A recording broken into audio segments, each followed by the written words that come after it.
If you like what we do here on Skiba News Nation, please like and subscribe, and also share with others so we can grow the biggest truth-seeking community on the internet.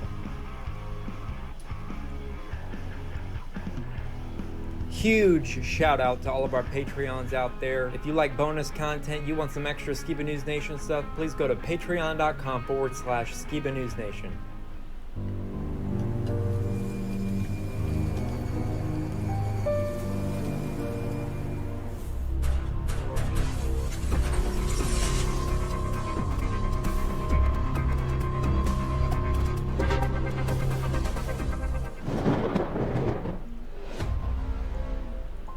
Welcome to Skiba News Nation, bringing you unfiltered views, news, interviews, discussions, and more.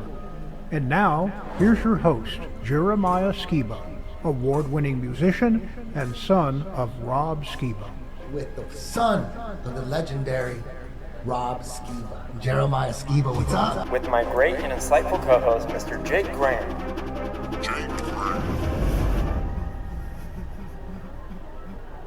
It's like I don't even want to wake up.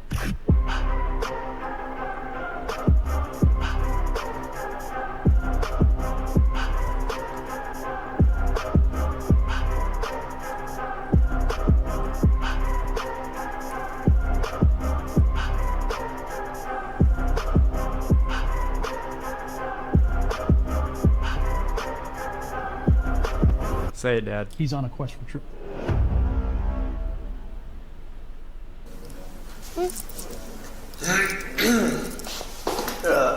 Hello?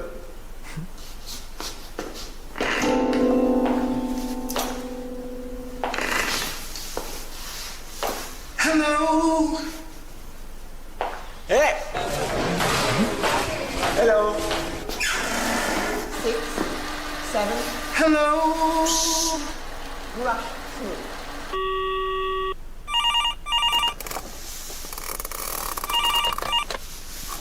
Hello? Hello?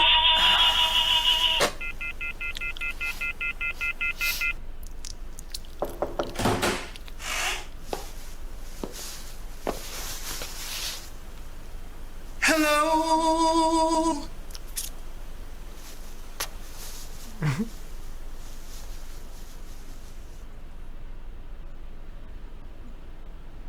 Hello, Skiba News Nation family. Welcome to episode 107 of Skiba News Nation, your weekly source of the latest news, controversial topics, conspiracies, forgotten history, and so much more. I'm your host, Jeremiah Skiba, and today we're going to be talking about UFOs have been spotted all over Earth, car-sized drones flying all over New Jersey, martial law in South Korea, TimCast and Witsitgetsit talks flat Earth, an all-new OPA'S Corner, and for History's Mysteries, we'll be talking about the craziest meeting in the Oval Office with Elvis and President Nixon, how Elvis became a DEA agent, and Volume 6 of Please Excuse My Sense of Humor. Stay awake, not woke, subscribe, and stay tuned. Now, as always, I'd like to introduce my great and insightful co-host coming from space, Mr. Jake Graham. Welcome, Jake. It is on another level being at this level of the atmosphere. At the Atmos. Like Witsitgetsit would say, I can't wait for you guys to see some of the stories and the news we have for this week. I was teleported to space to report on the alien invasion, so I hope you guys enjoy this week. Jeremiah, how are you doing, man? I'm doing well. You know, Trump is president, and if he was, you would still be on Earth. I must say so myself. Joe Biden, thanks. And you know, I think it's so important whenever we start off our show to understand that the world is stranger than it seems. Come in for a close shot here, Opa. I want people to see this and hear this in their soul.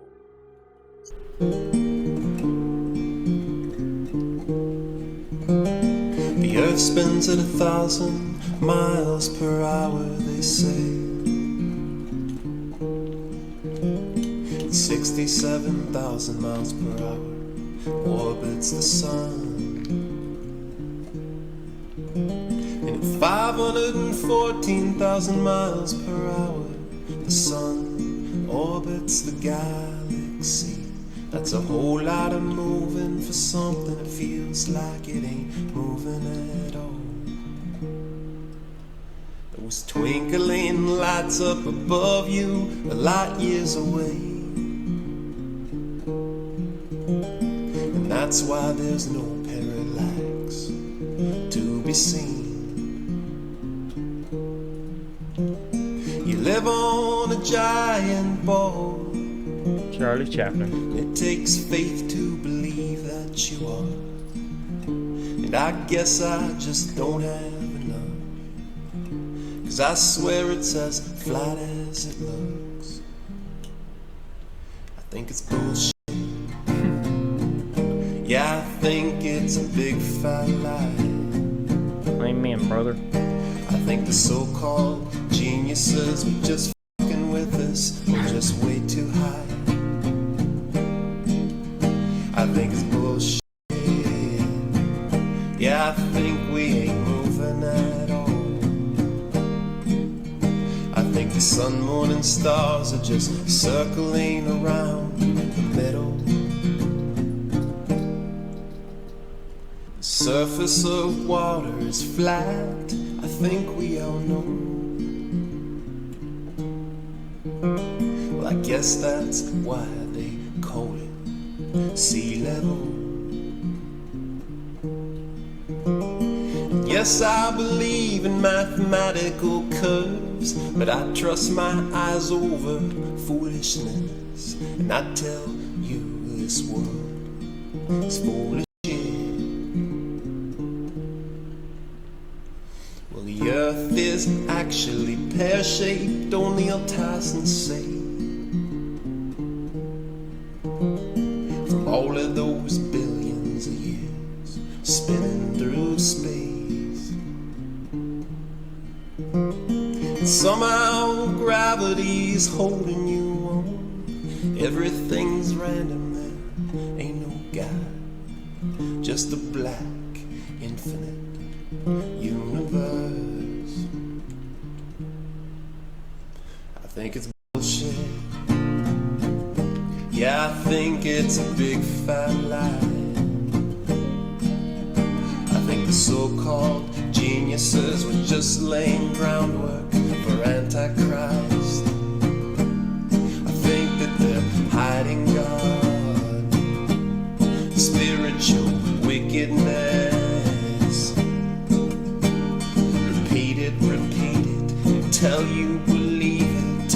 Repeat it until you can see it. You live on a ball, you live on a ball, you live on a ball, you live on a ball.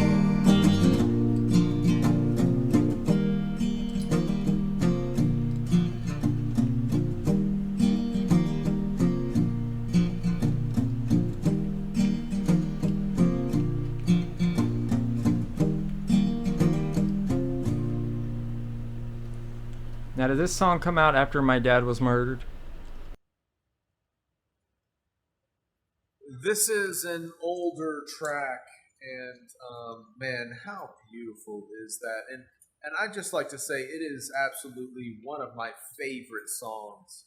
You know, and while I have the opportunity, Jeremiah, I just want to tell you, man, I love you. I love Jeremiah. I love Opa. I love you guys, man. We have such a limited time on this earth. What about Charlie? And we have to take every second. Oh, yeah. Oh, I'm so sorry. Charlie the cat. You are the most famous cat Jake Grant knows. Say hello, Charles. Meow.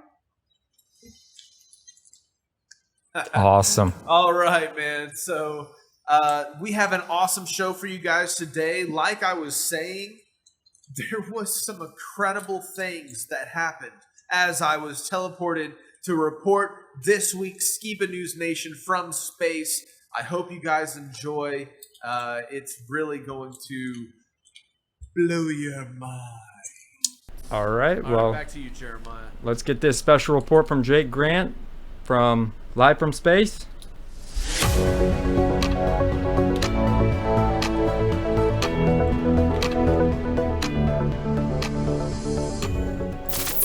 We are reporting from a spaceship right now, coming in. This is a signal we had to transmit any way possible. There's this strange device, so in your home right now, history in the making of this spaceship. Wow. So it's pretty crazy to be riding in a device like this. Let me see. Have they probed you yet? I hope not. Okay. I hope that is not coming in the future. I do not subscribe to that, and if they ask me to sign my name on the dotted line, I shall refuse. Alright, well everyone, this is Skiba News Nation, and the alien apocalypse is upon us. Reporting today, Skiba News Nation, Jake Grant. I'm gonna share a video with you. We're gonna go through a series of videos of shocking imagery happening all across the world. People stuttered and shocked and turning in their stomachs to their core. Gut-wrenching truth of what's happening in the world today. Let's start off with this first story. I hope you guys are ready for a wild ride.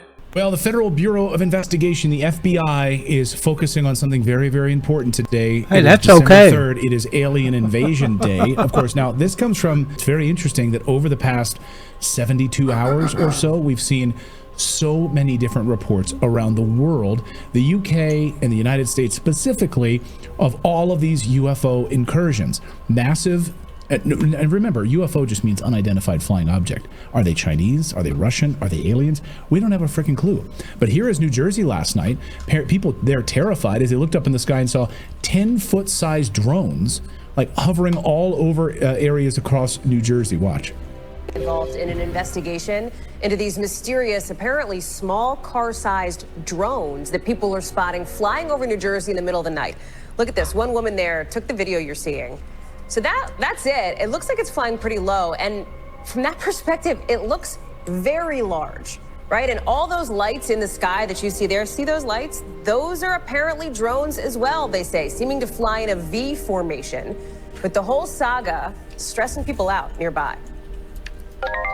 We're all completely unnerved. I didn't sleep last night. When I would get up and look out my window at 2 a.m., 4 a.m., they were still hovering. I got up at 5:30 this morning and they were still there. As the sun was starting to rise, they went back in the same direction they came from. And I expect they'll be back as soon as the sun goes down tonight.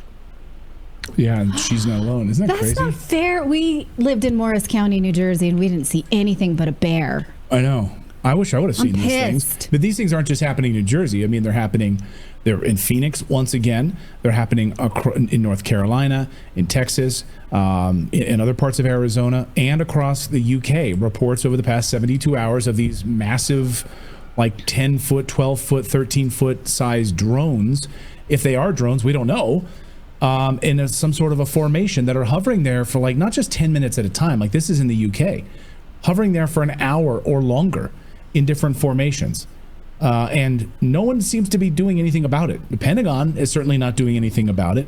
We're going to be speaking to Congresswoman Nancy Mace tomorrow about this.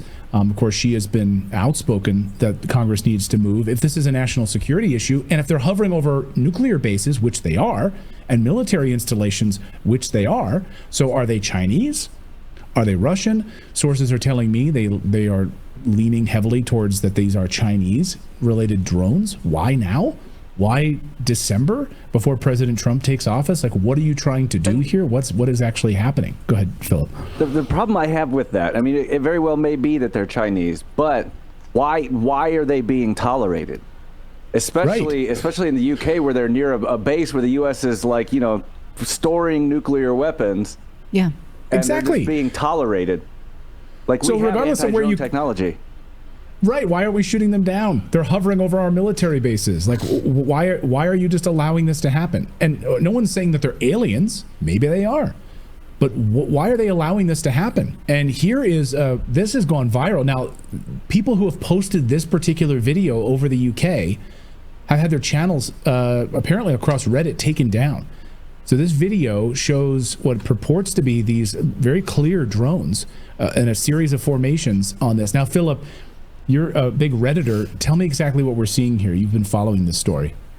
Well, I don't know where this one actually took place. I think I sent that to you like right before the show, but this is some of the clearest footage I've seen. But most of this is taking place near an air base in the UK where the US is storing nuclear weapons, and then also like nearby airports have had sightings. But there's been a lot of, like, some of the clearest images I've seen of UFOs ever have been coming from this incident, because there's so many people following it, because it's just so obvious.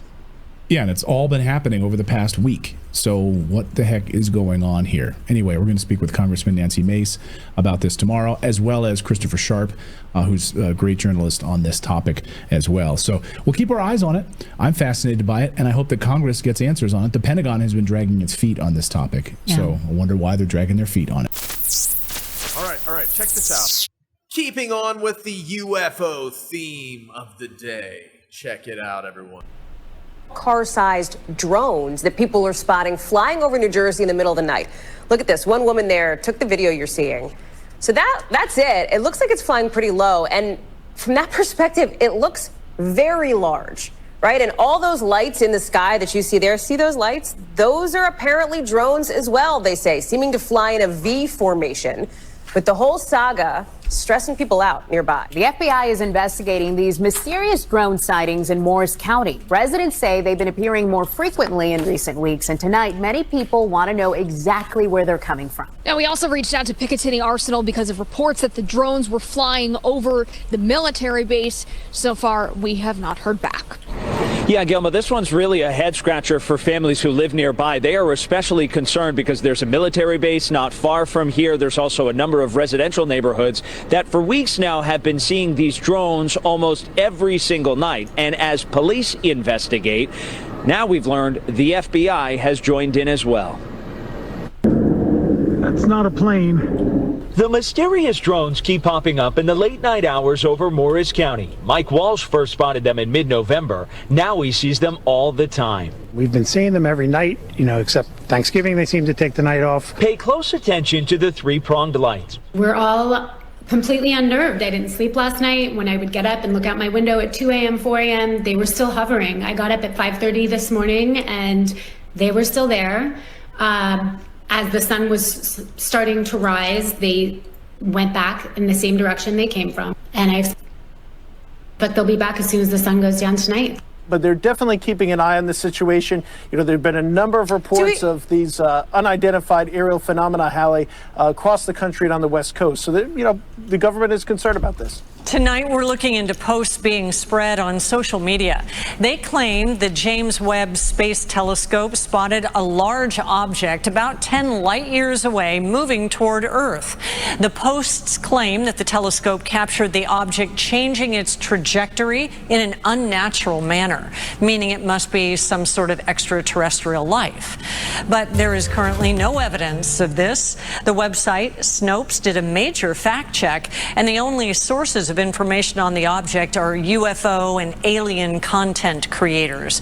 There hasn't been any official word on it from NASA, other space agencies, or any branch of Congress. But people want to know, what the heck are they and what are they doing?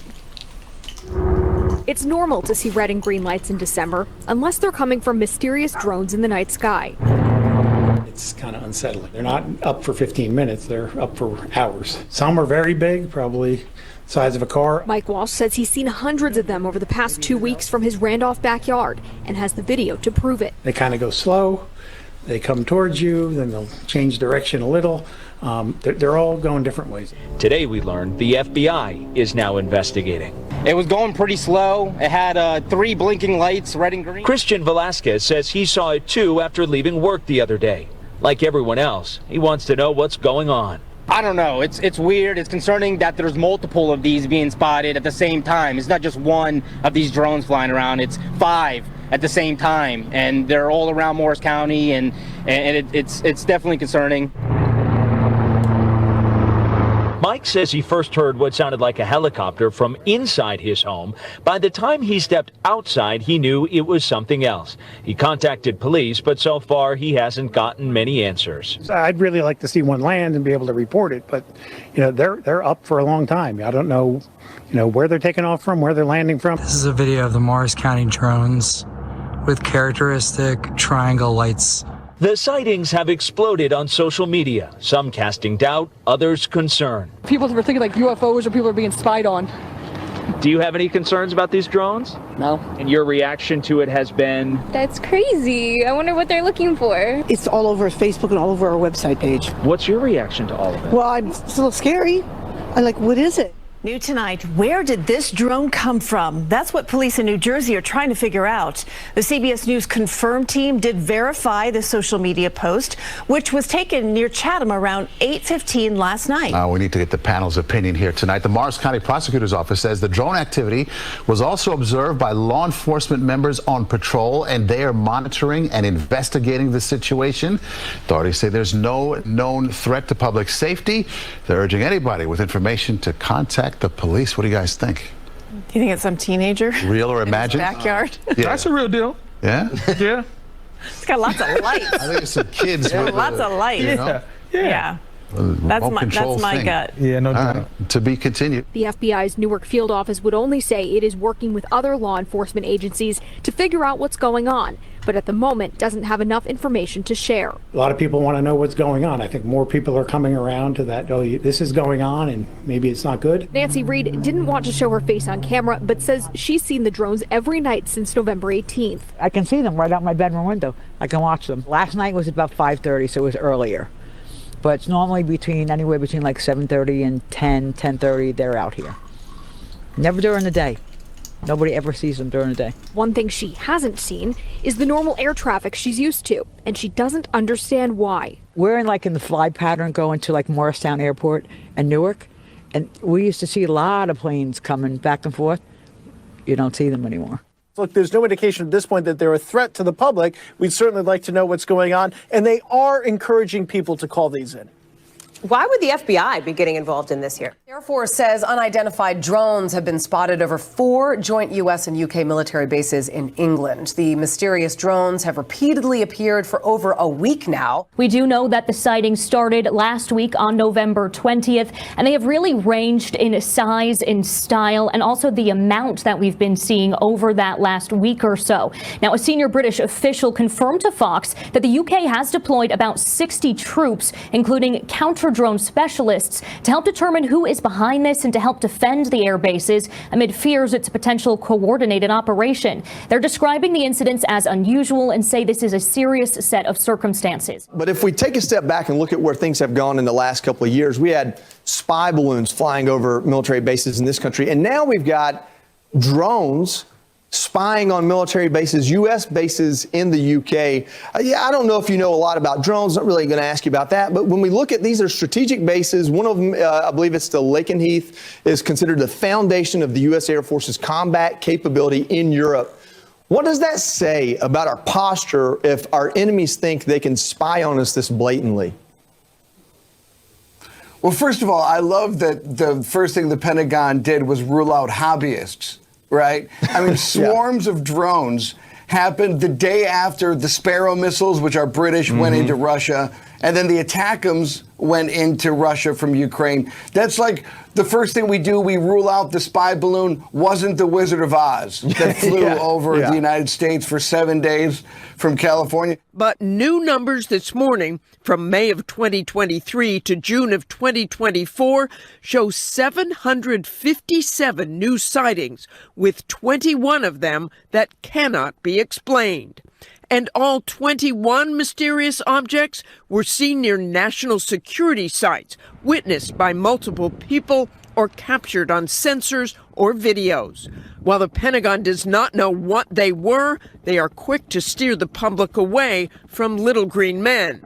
To date, the department has discovered no verifiable evidence of extraterrestrial beings, activity, or technology. But at a hearing this week, the former head of the Pentagon program investigating these objects says nothing should be ruled out. Has the government conducted secret UAP crash retrieval programs, yes or no? Yes. Were they designed to identify and reverse engineer alien craft, yes or no? Yes. Let me be clear. Advanced technologies not made by our government or any other government are monitoring sensitive military installations. I think it's something's changing about the transmission. I'm still here in the basement of a spaceship. Like, look. Wow. This space is incredible. Like, there's a literal window to space right behind me. Anyways, is the Earth flat? Look at Earth. Is it flat? Oh. Whoa! You're not gonna believe it, Jeremiah. Wow. It's round, isn't it? No, I'm just kidding. As far as the eye can see, that's what Yah does for you. What a beauty of creation, man. It testifies to the creator that made it. As far as the eye can see, the horizon still rises to eye level. Woo! Okay, anyways, look here. We have another UFO video, but wait, Jeremiah, there's a big flashing button on the screen. Look, are you guys recording this? Mm-hmm. Yep. I just pressed it. And you're back. And wow. Okay, so the terminal that I've been talking through, it's got like all this like stuff. You're not gonna believe it. You think I'm just fooling around, but that transmission that you guys saw, we're recording history right now, Jeremiah, so I hope you're excited. Just for the sake of continuity, this is a new show, Skiba News Nation. We never give up on giving the truth, even when we're teleported to space. Check out this clip of more cutting news. Watch this. Spotlight after its president declared martial law in the midst of deep political strife, only to lift it after intense pushback. The declaration was quickly denounced by both sides, including the leader of the president's party. The president then lifted the decree after the National Assembly voted to end it. The martial law declaration banned all political activities and allowed the president to take command of the news media. This is the first time martial law has been declared.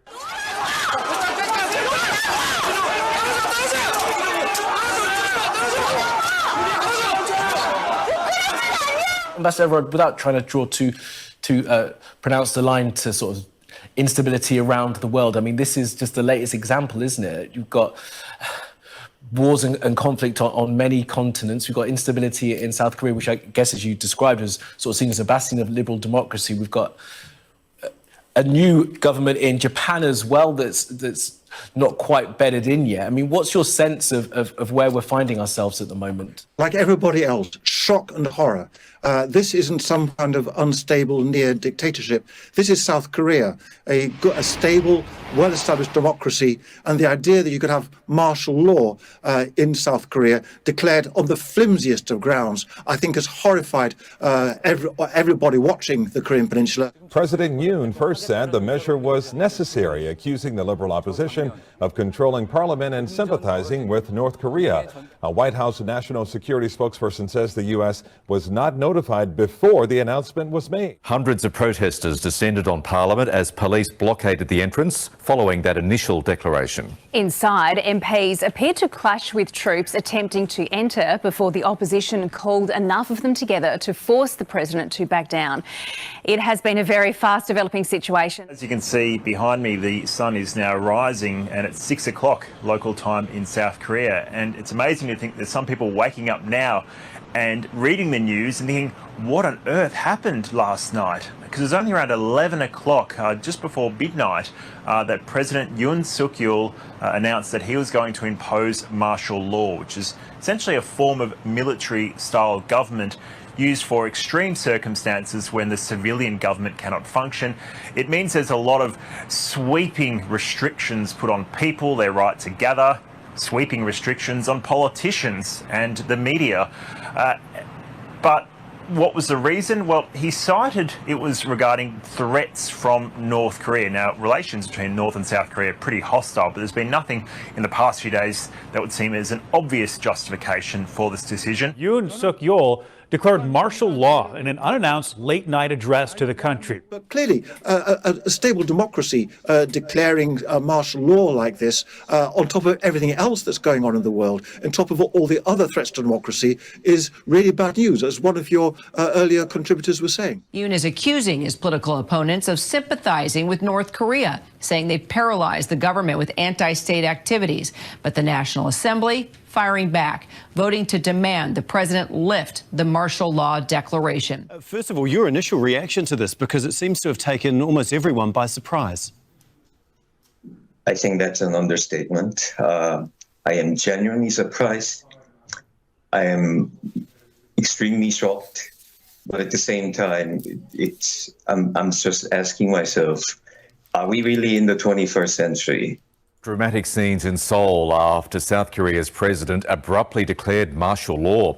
This is the scene live in Seoul, where hundreds of protesters have gathered outside the nation's parliament. Opposition politicians remain holed up inside after voting to block the move. Troops have now withdrawn from the building, but the military says it will continue enforcing martial law until the president complies. So what happened overnight, this appears to be an attempt to catch the opposition off guard, and certainly the public has been caught off guard. Police and military did surround the assembly, the parliament there, but the opposition was able to quickly manoeuvre, get inside the building and pass a vote calling for martial law to end, and that did pass. Now, in theory, that should be the end of it, but as you mentioned earlier, the military says they're not backing down yet until they get that order from the president. So it's still very uncertain at the moment what's going to happen next. Joo-hee, not sure if she can confirm exactly what she is hearing or seeing. President Yoon is still doubling down and partially blaming North Korea for all of this unrest. But is there any evidence for that? And could this just increase tensions on all fronts? Well, I think that has been the concern, a fear of escalation among South Koreans and in the region, which is watching this very, very closely. And of course, we know that the United States, the State Department, is watching this closely too. What we do know is that, the North Koreans, for their part, don't actually necessarily have the capabilities to infiltrate, to use this level of intelligence to figure out what's going on. They will probably spin this in a propaganda way. Well, it's been a truly bizarre and, dare I say, shocking evening in South Korea. It was around 11 o'clock local time when the President Yoon Suk-yeol announced via television he was imposing martial law on this thriving democracy. Now, martial law is essentially a military-style governance, which is meant to come into play when the civilian government cannot rule. There are all sorts of restrictions that are therefore imposed on civilians, on the media. There are extra powers for police, and all medical personnel are meant to report to hospitals and the like within 24 hours. Truly sweeping changes here that left many people in South Korea alarmed, scared, shocked, and, dare I say, even angry at the president, Yoon Suk-yeol. Is there concern about any political takeovers or coups? What's going on? There has to be. I mean, politically, I think that's the biggest trouble that he's going to have at this moment. He's going to have to explain today what he heard, what he knew, what he understood, and why he took this dramatic action, because people are going to want to know. I mean, there's already sort of rumblings that he needs to step down. This is only going to accelerate that. And so unless there's some peaceful transition there, we may see mass protests and it may escalate.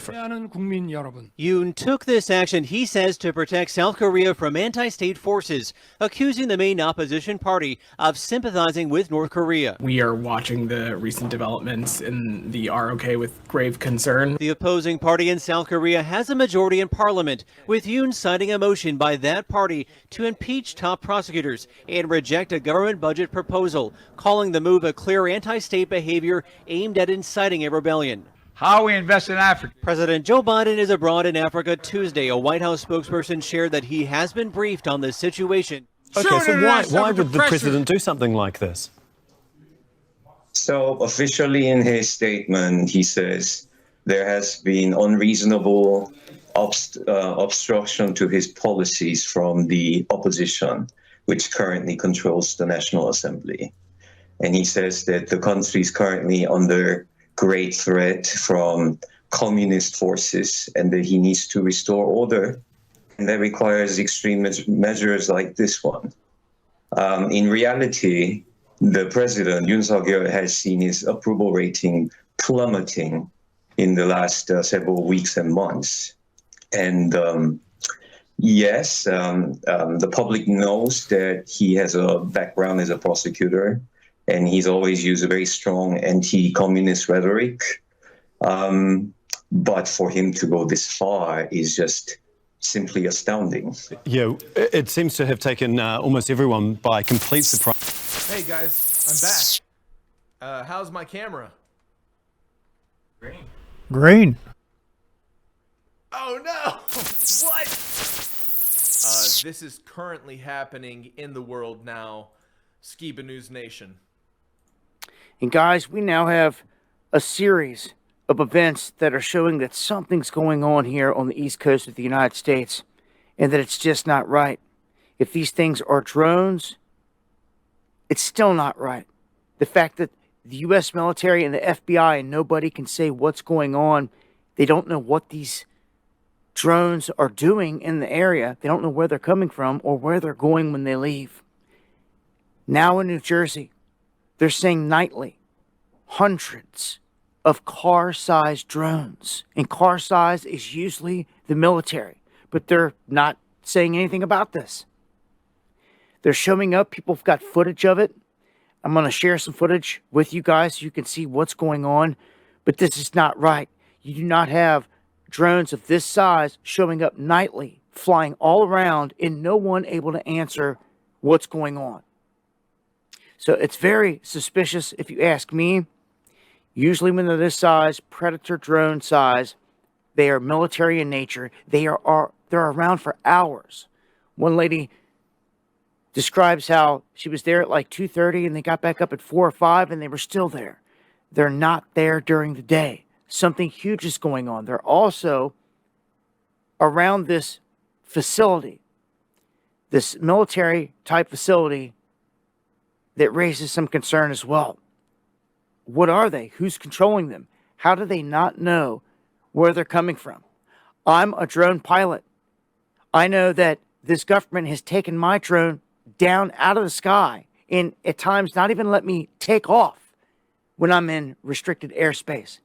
How can they not know who this is? How can they not be picking up their signals and all this other high-tech stuff that goes along with it? It's a huge mystery, and it's happening more and more, and we need answers.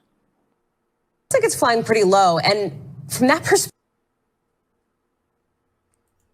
it looks very large, right? And all those lights in the sky that you see there, see those lights? Those are apparently drones as well, they say, seeming to fly in a V formation, with the whole saga stressing people out nearby. Drone technology is a real deal. We're all completely unnerved. I didn't sleep last night. When I would get up and look out my window at 2 a.m., 4 a.m., they were still hovering. I got up at 5:30 this morning and they were still there. As the sun was starting to rise, they went back in the same direction they came from. And I expect they'll be back as soon as the sun goes down tonight. It's normal to see red and green lights in December, unless they're coming from mysterious drones in the night sky.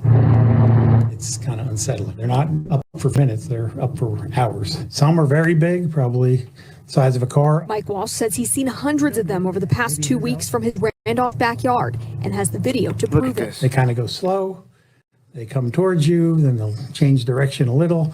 They're all going different ways. The drones have been spotted all over Morris County. Morristown police sent an alert to residents Sunday saying they are aware of drone activity and that if a drone crashes or lands, do not approach or handle it. The FBI's Newark field office would only say it is working with other law enforcement agencies to figure out what's going on, but at the moment doesn't have enough information to share. A lot of people want to know what's going on. I think more people are coming around to that, oh, this is going on and maybe it's not good. Nancy Reed didn't want to show her face on camera, but says she's seen the drones every night since November 18th. I can see them right out my bedroom window. I can watch them. Last night was about 5:30, so it was earlier. But it's normally anywhere between like 7:30 and 10:30, they're out here. Never during the day. Nobody ever sees them during the day. One thing she hasn't seen is the normal air traffic she's used to, and she doesn't understand why. We're in the fly pattern going to like Morristown Airport and Newark, and we used to see a lot of planes coming back and forth. You don't see them anymore. Now, we also reached out to Picatinny Arsenal because of reports that the drones were flying over the military base. So far, we have not heard back. And at this rate, they're probably not going to hear anything from anyone. And it's highly suspicious. You just heard the woman say that the flight patterns have changed on the planes as well, which to me isn't a coincidence. It shows that something is going on here. We have got hundreds of car-sized drones showing up out of nowhere over neighborhoods in New Jersey, and the people are freaked out. I'd say that this is pretty major, and the people need to pay attention to what's going on. If not, you just ignore stuff like this, you could get taken over in a day. When you've got hundreds of car-sized drones, which, again, lean toward the military side of things, there's no way this government and others don't know what's going on. Their refusal to say what's happening is even more suspicious. I'm back. I'm still transmitting from the space station. This is going to be groundbreaking footage. Nobody's going to ever believe this actually.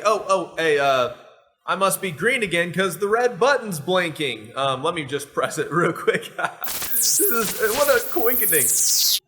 What do you think about all that, Jeremiah? What a crazy world we live in. What are your thoughts, sir? Back to you. I think it's very interesting, but I feel like not enough people care. It's like, I don't know, you would think people would freak out the fact that there are aliens and drones and all this stuff, but you know, for years they've been trying to get out the word about UFOs, but nobody cares. It's weird to me. He's got some serious moves there. Okay.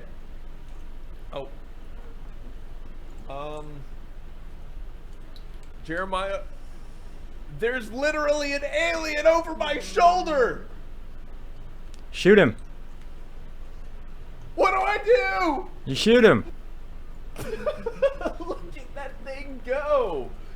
Wow, it's a real alien. Jeremiah, have you ever seen anything like this? Not personally, except in Roswell. We are so lucky to be a part of Skiba News Nation, making history, starting the alien invasion. Now, don't forget, little hook in the rod here. Recently, we had a friend, Austin from Witsitgetsit, goes on the Tim podcast, the TimCast, or the TimCast interview that recently happened. You know, I always want to have an open invitation to Witsitgetsit to come. You know, the Most High has blessed him to really speak the truth in an amazing way in a crazy time in the world. And I'm so glad he was given that opportunity on a platform with millions of viewers, especially during the alien invasion. It's like good and evil have balanced out on the world stage, and I am now in a spaceship. I cannot believe it, Jeremiah. Let's watch this clip. And we are not in the center of it, but is expanding. It's still expanding around us. Thus, you will see a redshift regardless. Yeah. So if you know, the way you're describing it is if you're on this balloon, even if we were on the leftmost surface of it, as it's expanding, we're going to see things even right next to us redshifting as they're moving away from us. Yeah, but we're going to see blue shifts too. That's the issue. How would you see a blue shift? Because you're closer to the light now, and it's not going to have the same kind of stretching that it had when you were in the center. But it's still moving away from you. So no matter where you are on an expanding surface, everything's moving away from you. Very slowly. So you're not going to get an intense redshift. It's going to shift to the blue end of the spectrum now. Or I don't think it wouldn't shift to blue. It would just be less red. Sure. It would be shift to blue. It has nowhere else to go. But if it's moving away from you, isn't it still going to be red? It's moving slowly away from you because you're near the edge. So why would that? So even if it's moving away from you, it could have a blue shift.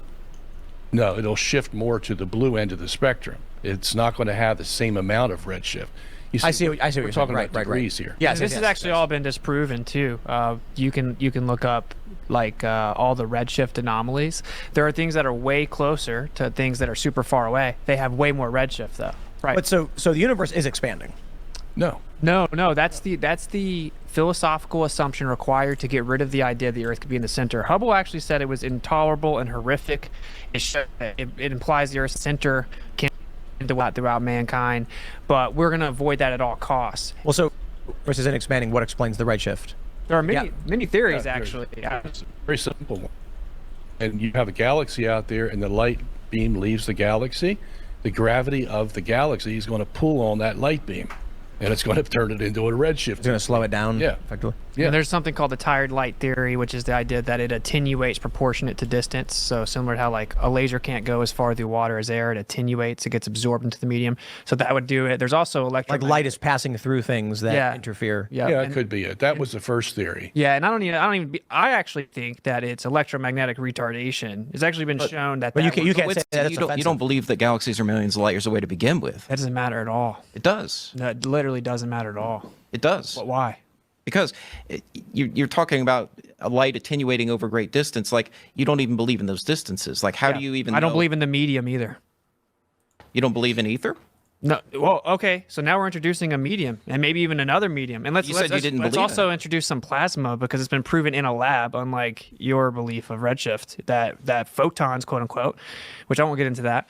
They redshift through plasma. So you redshift through don't plasma think you can proportionate to replicate the medium. redshift? You don't think that you can get Doppler shift on a spacecraft traveling out from the Earth? Yeah, of course, with frequency, and then you get into like sound and light, and what's the difference between the two? You said you couldn't recreate it. Like, we can test redshift. No, what I said was your theory has been proven wrong, and the reason it's been proven wrong is because the observations don't actually match the theory. For example, quasars, supernova, and I could go on. When these are observed significantly closer to Earth in your paradigm, there's way more redshift than things that are further away. Also, the redshift isn't. Wait, you're saying that the quasars are further away than the galaxies? I'm saying that their model doesn't actually add up. That it's just based on. Yeah, I know, but you said it looks like it's far away, but it isn't. Now that's the theory that goes along with quasars being way far away and galaxies being rather close to us. And Halton Arp, you know. Yeah, Halton Arp. That's who I was about to plug. He's the one that said, no, that's not what's occurring. Exactly. What's occurring is the galaxies are creating the quasars, and they're right next to the galaxies. Right. And he actually showed filament between the two. Yeah. So the whole theory that the quasars are way far away and we see a greater redshift is false. But they just had to assume that, right? Because it had greater redshift. Yeah. But like Halton Arp, this is a perfect example of what happens. People call this science. It's basically a cult, though. Halton Arp was like revered, almost like completely respected astronomer, like world renowned, like had things named after him. And he comes out pointing out that redshift doesn't work, and he ends up writing a second follow-up called Seeing Red, which is a play on how he's like getting angry because he's being blacklisted. He gets blacklisted. He gets the right to actually use observatory telescopes revoked from him because he comes out and speaks out against redshift. That is not science. Well, it's because it's against the Big Bang. Yeah, it's a cult. It's a cult, and that's what the Copernican principle is. All the evidence shows the Earth is in the center. And no one knows any of this. It's been omitted from the consciousness of people. And then you get into the physical test, it just definitively proves it. I want to say something here that is a dimension of this that deals with my major study, which is theology. And that is this, that if the Earth is in the center of the universe, that means somebody had to put it there, because it's not going to get there by time and chance. Is that, would some argue then that you are incentivized to push theories towards the idea of a geocentric universe? I would never do that. Well, I would say even what I'm trying to say is I would go by the evidence. If the evidence supports that theory, we went through Michelson-Morley, we went through Airy, we went through the cosmic microwave background radiation, we went through Hubble's Big Bang universe, where that came from. That's enough for me to say I don't have a bias because the evidence supports what I just said. Now, Tim, can you flip it around, though? Now, flip around what you just asked him. Could it be said that people have a bias against the idea of intelligent design, therefore exclude the possibility of geocentrism? because that is very clearly what is happening. Stephen Hawking literally says, I can't disprove geocentrism. I reject it on grounds of modesty. Hubble calls it intolerable and horrific. Lawrence Krauss says it's coming back to haunt us. The Copernican principle is coming back to haunt us in his film. There is a bias against intelligent design, similar to how modern academia is overwhelmingly drowning in liberalism. Yeah. Well, modern academia in terms of science is drowning in atheism. And it actually implements philosophical bias at this point, and they can't have a creator. Well, I would say that even in the mainstream model, you still need a creator, right? But it doesn't matter. The point is, like, you see that every atheist I've ever talked to, I said, so if the Earth were in the center, let's say hypothetically, do you agree that it had to be put there? None of them deny that it drastically increases the chances of intelligent design at the least, right? Because if it's in the center of the whole universe. And in Scientific American, it says 90% of the major scientists are atheists. There you go. So there's your incentive. Yep. Tim, I sent you a video because we were talking about so much scientific stuff. I want to talk about maybe a little less scientific stuff. I sent you a video on X where you're from Chicago, and you know this, Tim. You can go out there, and this is because I got to shut down Bob, even though I like you, Bob. If you go out there, if you pull up that video, you pull up that video. If you look across Lake Michigan, Tim, you can see.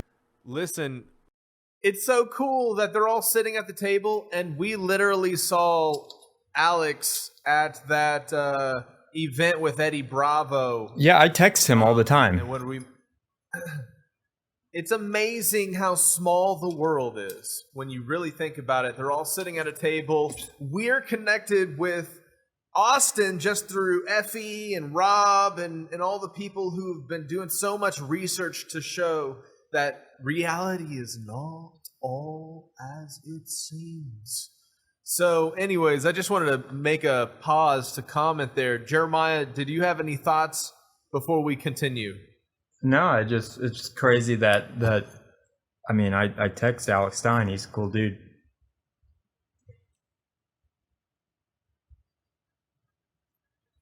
Well, it looks like this big green button says I should play the video. The entire skyline of Chicago. I sent it to you on X. Let me. What elevation, though? How high are those dunes? You're talking about being able to see it. How I just want to say real quick, there's this expanded flat Earth map that makes me wish the flat Earth stuff was real. You've seen this, I imagine, right? Yeah. The world beyond the ice wall. Mm-hmm. The idea being that the world as we know it is surrounded by this wall of ice, but outside of it are advanced civilizations. Yeah. And then there's another ring, and I'm like, that'd be so cool. That would. It's like there's like an advanced. So there's Odin, the walls of Asgard, the scorched wastes, Osiris, Nemo, Lemuria, and it's like we are trapped as sort of trapped in this zoo around this ice ring, and if only we could penetrate it, we could get to the great land of Aten and Atlantis. Well, General Admiral, or is it Admiral Byrd? Was it General Byrd or Admiral Byrd? It doesn't matter. Admiral. He went to Antarctica. He was like the first explorer to really explore it. And he said that there's enough resources in Antarctica to supply the whole entire world. And so there is stuff in Antarctica that doesn't make sense that we don't know about. Major problem for flat Earth, though, if you look at that map, Tim, you've got South America pointing one way, you've got Australia pointing another way. How are they both able to see the South Celestial Pole looking south? At different times? To be fair, I will say this. Why do you always omit that it's at different times? The flat Earth theorists do not believe this is a real map. No. It's a fantasy. This is the thing, right? There's a model that claims to know exactly what the Earth is, and then there's a group of people who heard the insanity that people think it's flat or whatever. So they just went and challenged it and looked into it, and they've suspended belief of the globe model. This definitive flat Earth model thing is not popular within people who would say that they are flat earthers. We don't know. We can't even privately explore it, right? The empirical measurement shows that the Earth is not curving at the rate that they say, and we don't need Chicago. You can see Canigou Mountains from 160 miles away. Which the globe predicts. It literally does, and it literally does. It literally does. You can go check it out. So is this the elevation of? Is this an inaccurate depiction or? Yeah, it's inaccurate. Straw man. What's wrong with that picture? Well, just like a disc in space. I don't know what. It's just the demographics of the continents and how far they are away, and the seas and everything. That's pretty accurate. It's pretty accurate. When you get to the south, it's interesting because we actually dug into the GPS data, and in the south they make what what's called meridian corrections. So they actually are pulling out land, like distance, out of the meridians, in between the meridians. Which you have to. Whenever you flatten a globe, you have to do that. Well, what I'm saying is, if it's really a globe, right, then we wouldn't have to do that for the actual raw GPS data, but they do. They also make SAGNet corrections, which is another falsification of relativity. Well, that should tell you that the GPS is based on a globe Earth. Well, of course, but the point is that they have to run it through corrections to get the final longitude output, which shouldn't happen. And this is what I want to point out, though. Like, there are physical tests that show that the Earth's not curving at the rate that they say that it is. So the Earth is measured flat. I wonder if we could all agree on this, that flat Earth is actually the default position, because it's always flipped around, right? Well, the horizon's horizontal. When we build things in civil engineering, we actually use plane survey. We do it flat. We connect horizontal. So bridges, runways, railways, canals, when we fly planes, all aviation, we have to treat the Earth like it's flat. Sea level, elevation is a distance above that. Whenever we actually got the latitude system, we took elevation angles to Polaris from a flat horizontal baseline that extended all the way to the zenith. That doesn't prove anything. No. Well, it just proves that map works. Trilateration only works on the globe, though. You can only get your position from the globe. Like, you have to actually know the orbits of the satellites. But there is no satellite. I have a no, there are satellites. Satellites disprove heliocentrism, and the actual path is nothing more than a projection. So I have a quick question. It's very rudimentary. Not going to get into deep science or anything. I once flew to New Zealand, and I'm looking at these flat Earth maps, and I'm like, I can't quite explain the path of the flight as it pertains to the flight I actually went on. So I know which direction we left from the airport, and I know I did not fly north or westward. You're over water the whole time? Most yeah. of the time? Yeah. And so that would imply that after we flew south beyond the visual, the ability to identify any landmass, the plane then hooked right. So it implies that when I flew from New York to Los Angeles to New Zealand, and I got these maybe these maps are inaccurate representations of what flat earthers believe, but if I left from Los Angeles and we started flying south, which we did, as soon as we left the visual area so that no one on the plane could identify it, the plane then turns right, so it flies straight down and then hooks right instead of just flying straight to New Zealand. I don't believe that happened. Well, planes are always making corrections based on cardinal direction, so you're not going to be able to tell in a plane, but I can tell that we didn't fly west or north, and so when we departed, we were flying south. If you left South America and went to New Zealand, you could go there on a globe map straight to New Zealand. If you turn that into a flat Earth map, the flat Earth map would require you to dip down to make like a semicircle and then go up to New Zealand. That's a fact. Well, yeah, there are many paths that make more sense on, like, say, the azimuthal projection than the globe, and they claim all kinds of things. They didn't stop for gas or whatever. And I'll make it very clear, actually, I don't claim definitive projections. If we've been misled about the nature of the Earth, which I think the evidence is overwhelming that we have been, it would be very naive to think that we have a perfect depiction of the very thing that we were misled about. Of course we don't. Now, in the north, or 90% of the world population here, we have a better grasp of it, but it's just a projection thing. And bringing up the satellite thing, that's kind of like a misnomer that, like, satellites can't exist on a flat Earth. Actually, satellites, for one, disprove heliocentrism, because they actually have to account for inertial forces. They account for centrifugal forces, which are considered fictitious and pseudo forces in your paradigm. They can't exist. So if there are actually satellites being put up there, they're accounting for the angular momentum of a rotating universe around a stationary Earth with inertial forces, centrifugal, Coriolis, and Euler forces. Those can exist in your paradigm. They don't exist in Newtonian mechanics. Those are forces external to Newtonian mechanics, and they don't exist in Einstein. So just point that out. Witsit's trying to... Satellites are actually, I love them. This idea that I'm scared of satellites. Well, I see Starlinks. I watch many launches. I don't have a problem with it. I have a Starlink. You know, I haven't set up the internet, but I have one. How do they stay up there?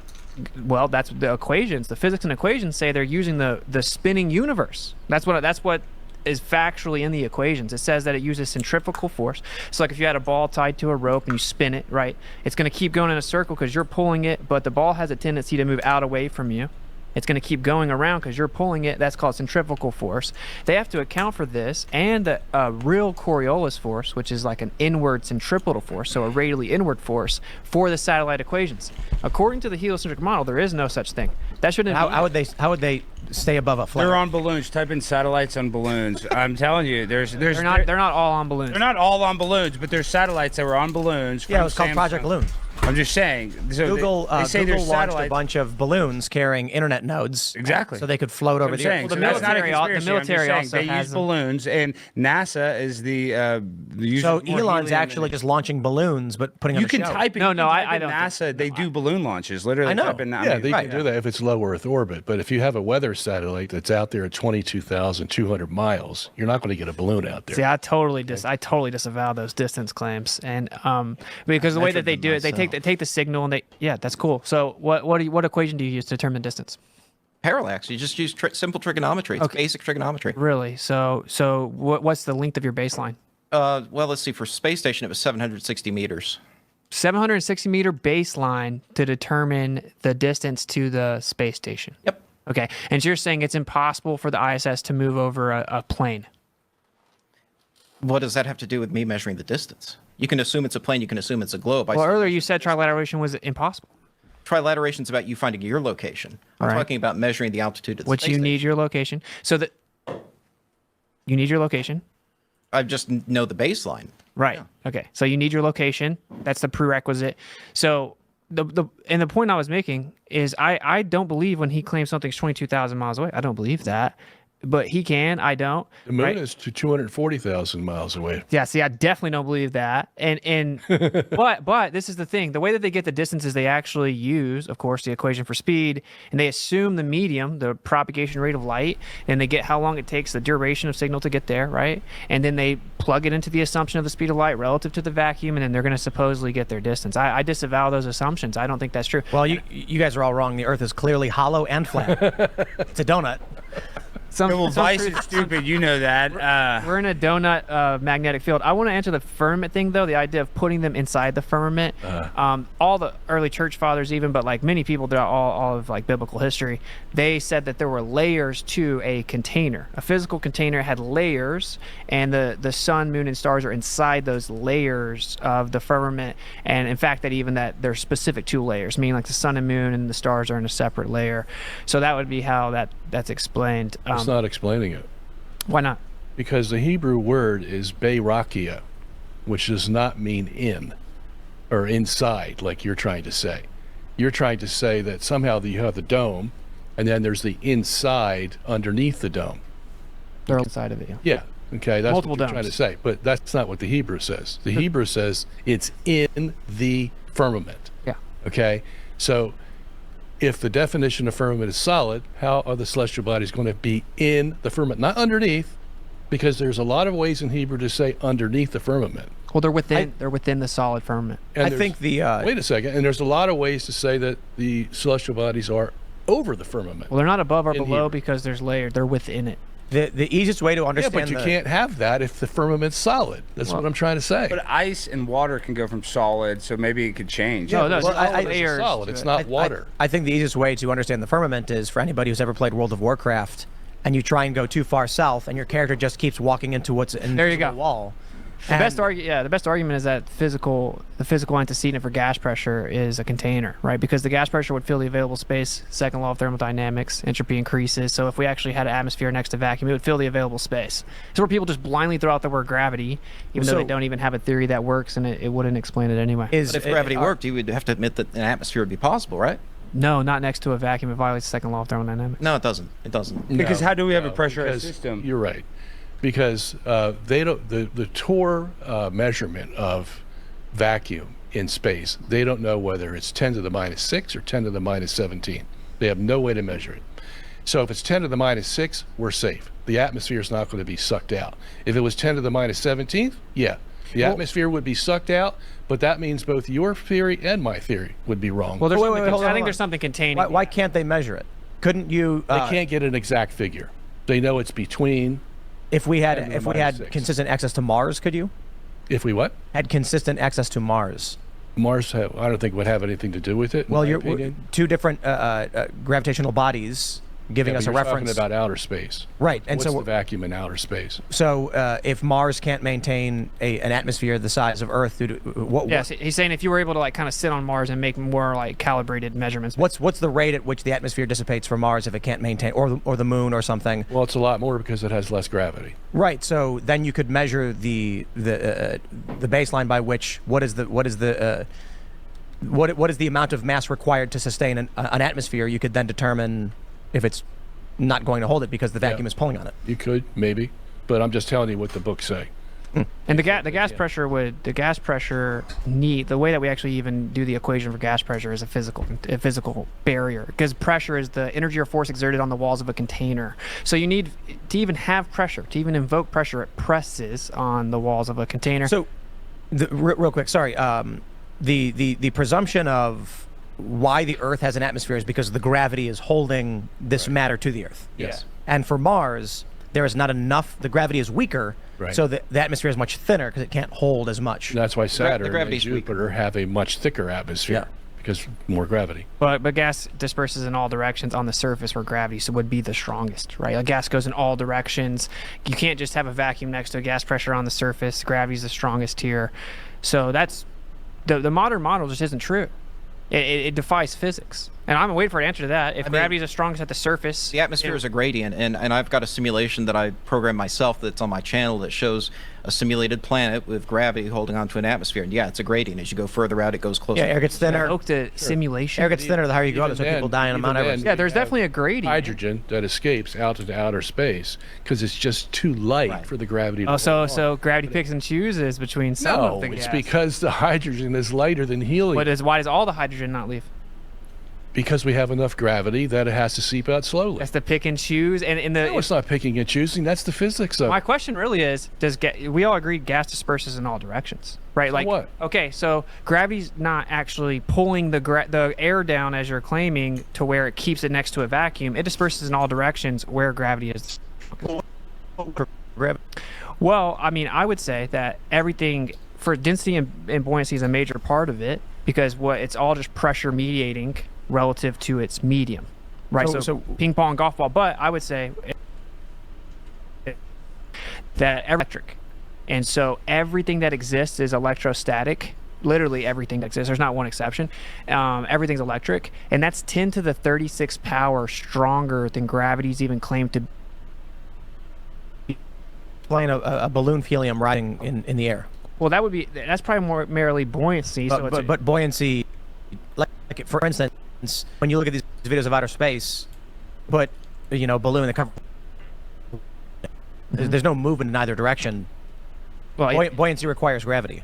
In quote unquote space. Now, Very okay, good. That's the claim, but I'm trying to explain. Really, what it requires is little g, which is downward acceleration. That's just the effect. We measure how fast things fall. G, or the cause of that, is a totally separate thing.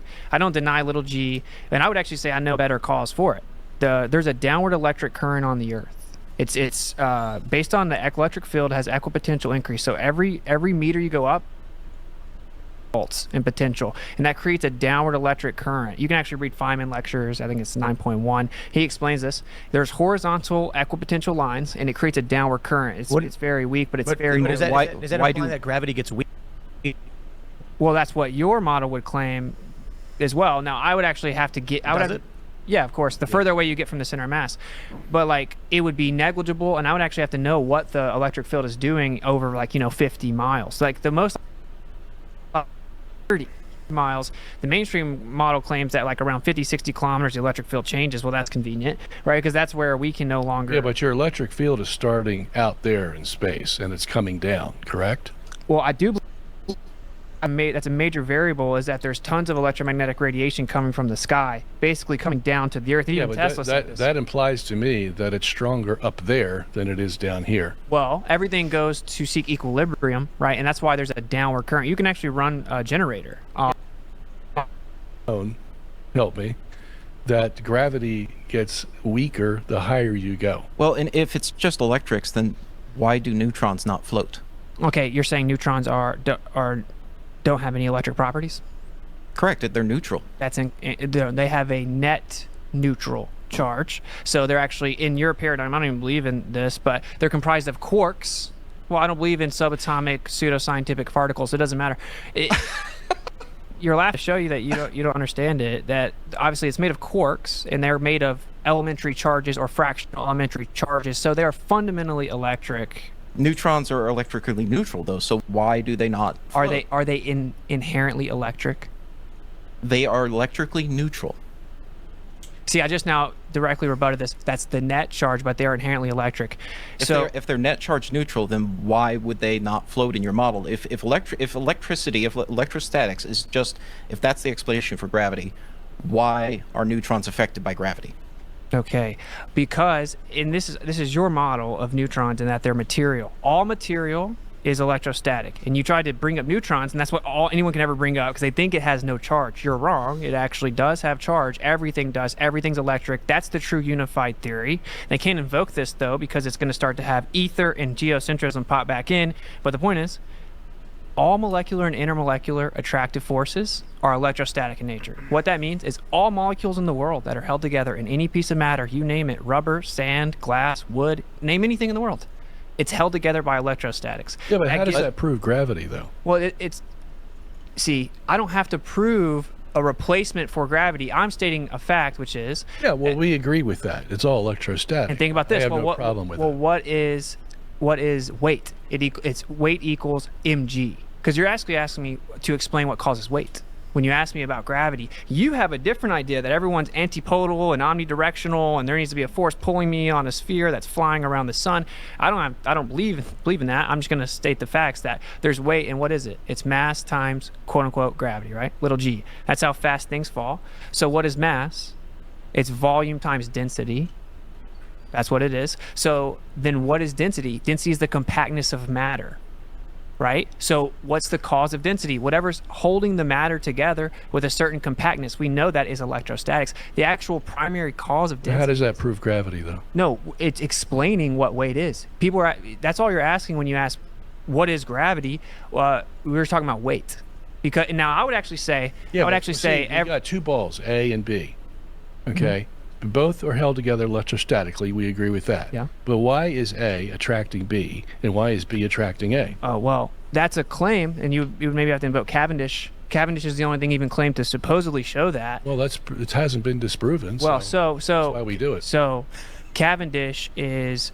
You can't actually eliminate the variable of electrostatics in that test. I'm not. I'm just saying the balls attracting each other. Yeah. Okay. Yeah, because of electric variables. So, and this is even well known in mainstream. Well, you have to prove that. No, I'm going to explain it. In mainstream, it's actually known. Even when you put Faraday material in between the balls in a Faraday cage and ground the entire system, it still actually has electromagnetic variables that are affecting the balls. This is well known. And then Cavendish actually...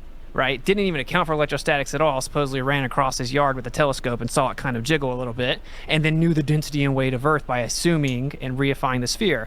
All this comes to is people wanted the Earth to be a sphere, they presupposed it, they built a model around it based on what they saw, then they wanted the Earth to be a sphere that's moving around the sun, and they built a model around it. If it's true that the satellite can be at 22,000 miles, I know you don't believe that, but could it take a picture of the Earth and show that it was absolutely? Okay. Yeah, absolutely. But okay. The 500-mile satellites most of them are about 500 miles above the Earth. They're going around the Earth at a pretty rapid clip. Yeah. And they're taking pictures of the Earth. Now, what I've heard the flat earthers say is that, first of all, there's no satellites, so there's no pictures taken. And then when NASA comes back with the pictures are a little distorted because the satellite, being only 500 miles up, can't take a picture of the whole Earth, obviously. It can only take a picture of a small section, and then it moves on, and it takes a picture of another section, and it moves on, takes a picture of another section, okay? And then it brings all these sections back, and you have to put them all together. And that's hard to do. Why? Because you're making pictures of a circle. And if you have circles that you're taking pictures of, you're not going to have square pictures, you're going to have peels, like an orange peel. And then you got to put all these peels together. And when you do, the flat earthers say, oh, well, you're manipulating the pictures because... Well, you are manipulating. And they admit that's what they did. With they do admit you have to do that because you're dealing with a circle. Okay, well, it's not proof of anything, right? Like, let's just make sure the audience knows this. The first wallpaper on the first generation of iPhone was the blue marble. right? Does anyone remember the first time? It was just Oh, a blue, yeah. So everyone saw this picture, right? And I would just assume that's a picture of the Earth from space. It was not, though. It was literally fake. And Robert Simmons, who worked for NASA, who actually did it. You can pull this You up. can pull it up. He'll straight up tell you. Robert Simmons, Blue Marble, NASA.gov. And he says, what we did was we take pictures, flat map pictures. We take a bunch of pictures. We put it in a flat map. We compile it. Then we have to transform that. We actually have to turn that into a sphere. We wrap that around a sphere. Then we have to bring in cloud layers and an artist. And my job was to actually touch it up to make it look like what the observer would expect it to look like by painting it. By literally painting it. So the picture that everyone assumed was a real picture of Earth from space, all over the default wallpaper, is admittedly not real at all. It starts as a- That's just a guy who made a Photoshop art for iPhone. Yeah. No, for NASA. That's for NASA. Pictures that's the don't official come in picture. curves. They come flat when you take a picture. So you have all these flat pictures, and now you have to assimilate them all to make the true picture. And you're going to have to add stuff, take stuff away, because they're all you have to end up with a curve. Is it too much to ask for, though, a picture of the Earth that's not edited? That's Which is available every day. Satellites, how are we going to convince you No, I that we believe took there's satellites. I didn't say there's not satellites. I'm just saying the pictures that they give. Do you us, believe there's a satellite out there at 22,200? I don't. I mean, I don't know. Oh, How far, I don't know. Do if you it's or that not? far. I don't know. I don't know. I don't. Okay, so you don't, basically. And why? And if it was, why can't we just make a video of it? It's 2024. We do. It's on TV every night. It's called a weather satellite. A video. Like, we don't have actual video. Like, if you could have shut this down, you went to the moon supposedly, just put a freaking camera on the moon, even without sending people. That's a different topic. No, We're either not way. talking about going to the moon. We're Satellites, talking whatever. I think the Make a issue is video. they're so concerned with sending $250 billion to Ukraine, no one's going to put any money into moon travel. But Elon Musk is working on it, so. I mean, he says we're going to Discover Mars. takes Well, pictures first it of was the that Earth we're every going day. to the moon. Now we've skipped it over. They said they're going to go back to the moon for the last 20 years. For Artemis. Someone actually owes me like $25K because they didn't go by 2025. They were so confident. This happens regularly, and then everyone forgets. It gets lost. It gets memory hold. Who owes you that money? I'm gonna give him a break. He came and asked me. He like kind of groveled a bit. I'm like, you're good, brother. It's all good. So. Well, because they want to build a space station on the moon, so that they can deposit materials, create rockets, and then use the moon as a launching point for Mars. I don't know if Elon's actually planning on doing that, but he's saying. Well, he tweeted something how they even need a rocket that can refill in its path to the moon. I mean, that's the mode of operations for Starship, right? Is the whole idea is you're launching a very large rocket, and when it gets into orbit, it's pretty much empty. It pretty much doesn't have much fuel, maybe just enough for landing, which is what they've been testing, but it doesn't have enough fuel to go all the way to the moon, right? So the idea is then you launch another one, and it brings up a little extra fuel. You do this over and over again and fill it up in orbit, and now you have a vehicle that can go to. But we were able to do it in 1969. Yeah, why? If that's the case, how come they had enough fuel in 1969? Because in 1969 they weren't reusing the rocket. That was a one-time use only kind of deal. This is reuse the whole thing. Oh, right. It has enough. It has enough fuel. It's got enough capability to come back. So Starship, it's stainless steel. That's heavy stuff. That's not great when you're trying to build a rocket. You're saying when it comes back from the moon, it needs to be able to land itself. Land itself. Or get caught by the tower, right? Like they've been doing. That was crazy. Mm-hmm. Elon Musk caught a 30-story building. Yeah, but that was more of like a magic trick. I mean, I don't know. I think we got questions about politicians, but ain't nobody questioning the integrity of that Eratosthenes. I don't. That is true. What was that Sticks all and about? shadows. Yeah, well, that works with the localized. I heard he was cheating on his wife. Who knows what's going on? Primary documentation doesn't even exist of that ever happening either. Well, the thing is that you can move the light source to the other side, and once you move the light source, you show that the Earth is fixed, and the light source can change its position. So Eratosthenes really didn't prove anything. Yeah, by what he did. You can do it over. I could actually do that experiment on this table and then show you the math of what size sphere this table is. Because you have different angles, you assume spherical trigonometry. Can I ask you a question about the stars, constellations? Yeah. Okay, so in the globe Earth, you have the northern constellations headed by Polaris on the top, the North Star, which is the tail of the Big Dipper. Okay, and you got some other constellations, the Bear and Cassiopeia and all that around. And then on the southern, you have, near the South Pole, you have Octans, Mesmos, there's several other constellations there. Cross. Okay? So, if the Earth is flat now, how are you going to incorporate those southern stars that in the globe model take up a whole hemisphere? Okay? How are you going to put them into the flat Earth model that only has a dome, does not have a sphere, it only has a hemisphere, how are you going to fit those stars in there? Yeah, in the south. Well, I mean, they could actually be embedded into the firmament itself. But what I actually think is... What? Yeah, yeah. What'd you say? They could actually be inside of layers within the firmament itself. Well, we don't see them. What do you mean? Oh, you mean from the I north? have to travel. So you're asking why I can't see them here to the bottom to see those stars. Yeah, I mean, this is How could they be embedded in the northern hemisphere? No, well, I just meant the firmament itself, but I misunderstood your question. It's a pretty simple answer, right? It's like the same reason that street lights look like they're going down.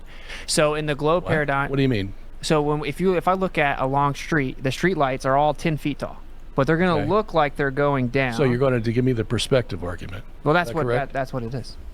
How? How does because that the way explain? we actually made these measurements is we actually looked at Polaris and we took an elevation angle to Polaris and we had a horizontal baseline that goes all the way to the zenith underneath Polaris. Now on a globe, obviously you can't extend a horizontal baseline hundreds of miles.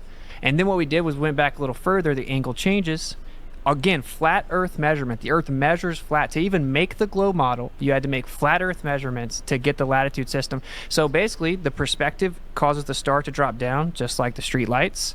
And you keep on making those angle measurements. What they then did was take those angle measurements that change based on your distance, and they put it into a spherical coordinate system. So... Oh, wait a minute. If the stars come out at night, all the stars come out at night at once. Okay, they're not spread out over time. Yeah. And we only see the northern constellations. Yeah. We don't see the southern constellations. Until you go further south.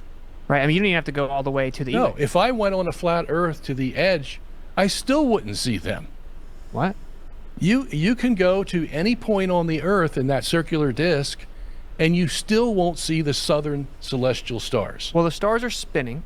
And as they come over top of you in your south, which they're actually more stretched out than in the north, and you can actually see them from a greater distance away than in the north, which is a major problem. I mean, you can see more constellations from a greater distance in the north and the south, which should be symmetrical. There should be some place on your disk where I can see octants.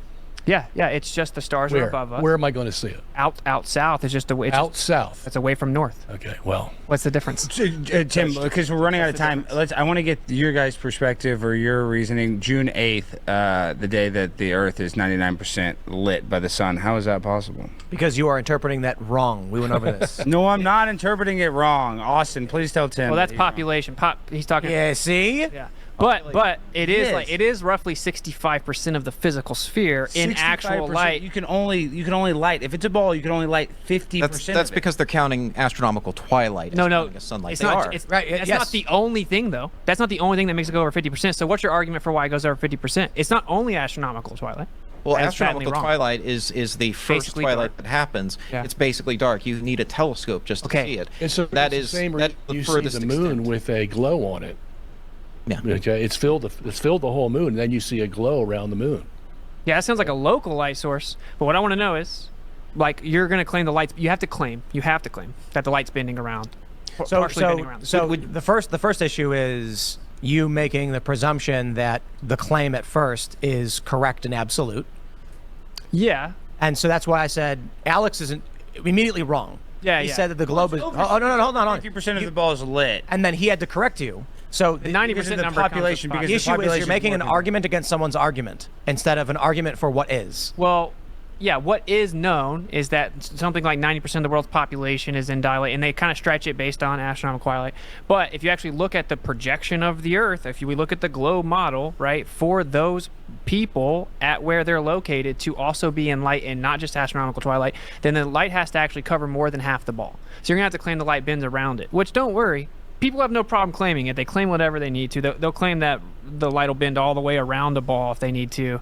Whenever I see mountains from hundreds of miles away, the light just bends around the globe. But that is what he's talking about. There's two different portions, right? The 90% number is technically wrong if you present it as if it's physically impossible. Speaking of that, I wanted to answer your question about Michigan. Mm-hmm. Okay. So Joshua in the wiki, you familiar with him? Yeah, of course. He's the guy that takes the pictures. Yeah. All right. So I have a big section about that in the book here. He only does it in April and May. Okay. Why is that? Well, I guess the weather's better. There's well, the weather's changing. Okay. So the water keeps the temperature for a longer period of time than the air does. Okay. Okay, so we're just coming out of winter. Mm-hmm. The water's cold. The air starts warming up. Yes. As soon as that air starts warming up, you're going to get light refraction. Yeah, so you say it's just all refraction. Well, that's you think it's a mirage, though? Do I think it's a mirage? I mean, basically, wouldn't that be? We're not actually looking at it. We're looking illusion, at it. whatever. The reason you're seeing Chicago skyline is because the light beam is being curved by the refraction due to the temperature difference between the water and the air. Do you know about the Flying Dutchman? No, Dutch Bros Coffee. I don't know the Flying. Are you familiar with the Flying Dutchman? Tobacco. Is that a boat? the ship that was so they would see ships flying above the water in the during the colonial period, and the legend emerged of the Flying Dutchman ghost ship. Yeah, it's just refraction of light made it appear that it was higher than it really was. And sometimes they were upside down. Yeah, but really what happens in those is actually the boat doesn't just get lifted, because the water would have to get lifted too, right? Because there's light coming off the water. It's actually that there's like a reflective inferior situation that happens for Fata Morgana. It actually it reflects down, so it creates a mirror effect, so it makes it look like it's up in the sky, but it's actually not. I don't dispute optical effects. What I do dispute is just assuming that the sphere is a certain size, therefore it must bend this certain amount, because I went to that Chicago location, and there were wildfires in the west, coincidentally, so I couldn't see anything. Like, you couldn't even see like a mile. But I talked to all the locals. They said you see it throughout the year. They said it's very frequent, certainly at sunset, that you see Chicago. So it isn't just those couple months or anything. It happens regularly.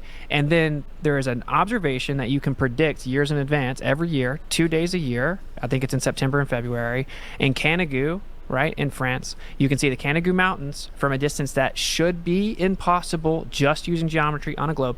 And based on that time of year, the sun sets behind the mountains and creates a silhouette. And you can guarantee see those mountains line of sight directly in front of you on that specific day. You can book your flight right now, unless it's like crazy. Yeah, but you know what? He has to assume that there's no refraction for that. The Flying Dutchman crew upgraded their ship to a cargo freighter. If your theory was correct, you should be able to get something as powerful as the Hubble Space Telescope, point it toward California, and you should be able to see some structure in California. No. Why not? I'll explain it. So like we'll actually use the Canigou explanation because it works perfectly. So before the sun goes behind Canigou, you can't see the mountains. You can't see them. You could only see the mountains once the sun gets behind it. Now, a lot of people would take that picture and say, see, this proves the globe. The mountains below the curve of the earth. But then the sun gets behind it, you can see the mountains. The reason you can't see the mountains at first is because of attenuation, right? That the light gets absorbed by the medium and it can't make it to you. Once the sun gets behind it, now the intensity of light is so much greater, it can actually make it through the medium, right? So the rate of attenuation is not going to affect the image as much, and you're able to see it. Now, even in the globe paradigm, you would have to admit that. You would have to now say at just 150 miles, I can't see mountains that are in front of me because light gets attenuated and absorbed into the medium. So this idea that you can see, I have no problem with that. So you couldn't see across the world. The telescope doesn't actually fight attenuation, right? Like we can see stars because we're looking up through the thinnest part of the atmos. And even there, we actually have 1 to 2 degrees. We have almost a whole degree that we can't really know. Well, what's the farthest you think the Hubble telescope can see through atmosphere of the Earth? You mean like laterally, like horizontally? Yeah. Oh man, I don't know. It would few hundred miles, because we see a few hundred miles regularly. And Mount Wilson, if you got a higher elevation. How could you prove a flat Earth then, if you can only see a couple hundred miles? A few hundred. I mean, we have observations in planes with infrared where we've seen 5, 6. Within that range of 200 miles, would Hubble be able to see a sublimation of the Chicago skyline? It's all based on the attenuation of the atmos. It's always going to be based on the atmos. The light gets absorbed. The Canigou proves. Okay, so your answer is how light's affected, right? Yeah, that's what my answer to but was. You're claiming it's bending at a certain rate. I'm just saying that light's attenuated. Okay, so I'll say it's attenuated and it's bending. But I can actually. How does that prove a flat Earth? Well, it doesn't. I can prove. Well, yeah, but you have to prove it, right? Like you can prove the rate at which it attenuates based on the actual medium. Based on the turbulence, the turbidity, and the actual. Okay, so you have third-party factors affecting how the light comes into your I-beam. How far it can get to you from. Okay, so how does that prove flat Earth? Oh, because we can make observations consistently, predict them in the future from hundreds of miles away, where the mountain should be miles at times up to 2 miles below Earth curvature. I can book a flight. How could you prove that if light's attenuated and it bends?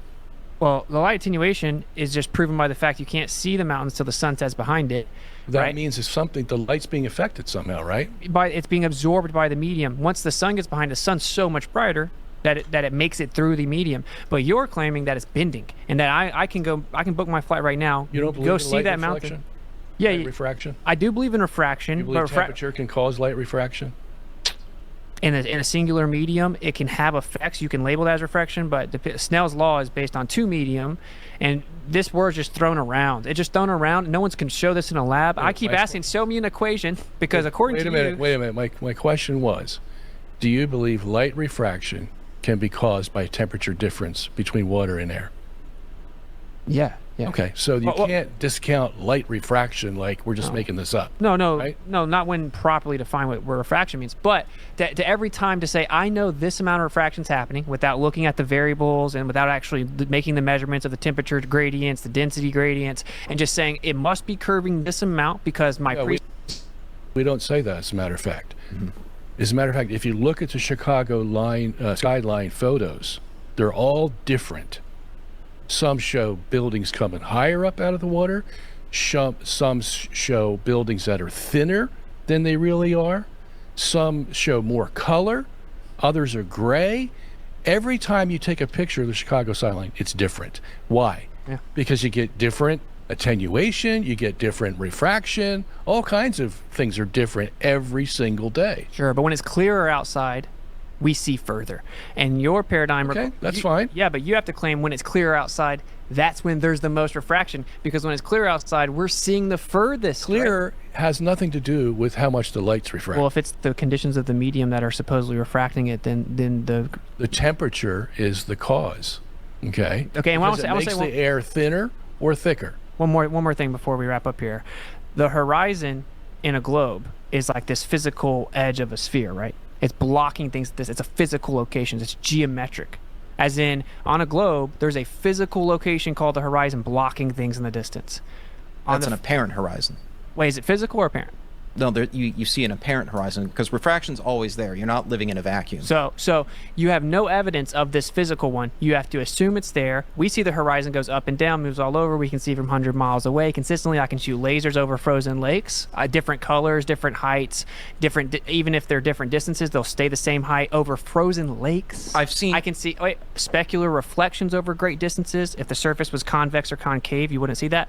And there are all the evidence shows, and just saying the word refraction isn't a get out of jail card of all the physical evidence that consistently shows we can see way beyond the curve. You have to prove there's a physical hill in front of me blocking things, and there's simply not. I can shoot radar through it. So I've witnessed a Falcon 9 landing on the drone ship. You know how they land on the boat in the water? Mm-hmm. Just after they were doing a Dragon test and they accidentally blew up one of their Dragon capsules, they couldn't land at the landing zone because they had debris all over it. So they brought the drone ship in real close to shore, 17.8 miles offshore. So I was able to witness this Falcon 9 landing on the drone ship. The engines are very bright, as this thing's landing, and I'm watching it obscured by the horizon as it's landing 17.8 miles offshore. The bottom 2/3 of the rocket were blocked. According to the globe, that's what I should have seen with refraction accounted for. So yes, refraction's a part of it. Also, it had a nice specular highlight across the Atlantic Ocean coming up to me that was very visible. So if it's not curved, why can I see a specular highlight? And then if it's not curved, why is the bottom 2/3 of the rocket blocked after it lands? You can see specular reflection. It's because that requires a flat surface. And if it's flat, then why is it blocked by the lower 2/3 of the rocket? So you made a false claim about the specular reflection that only works on a flat surface because you get a diffuse reflection if it's convex concave.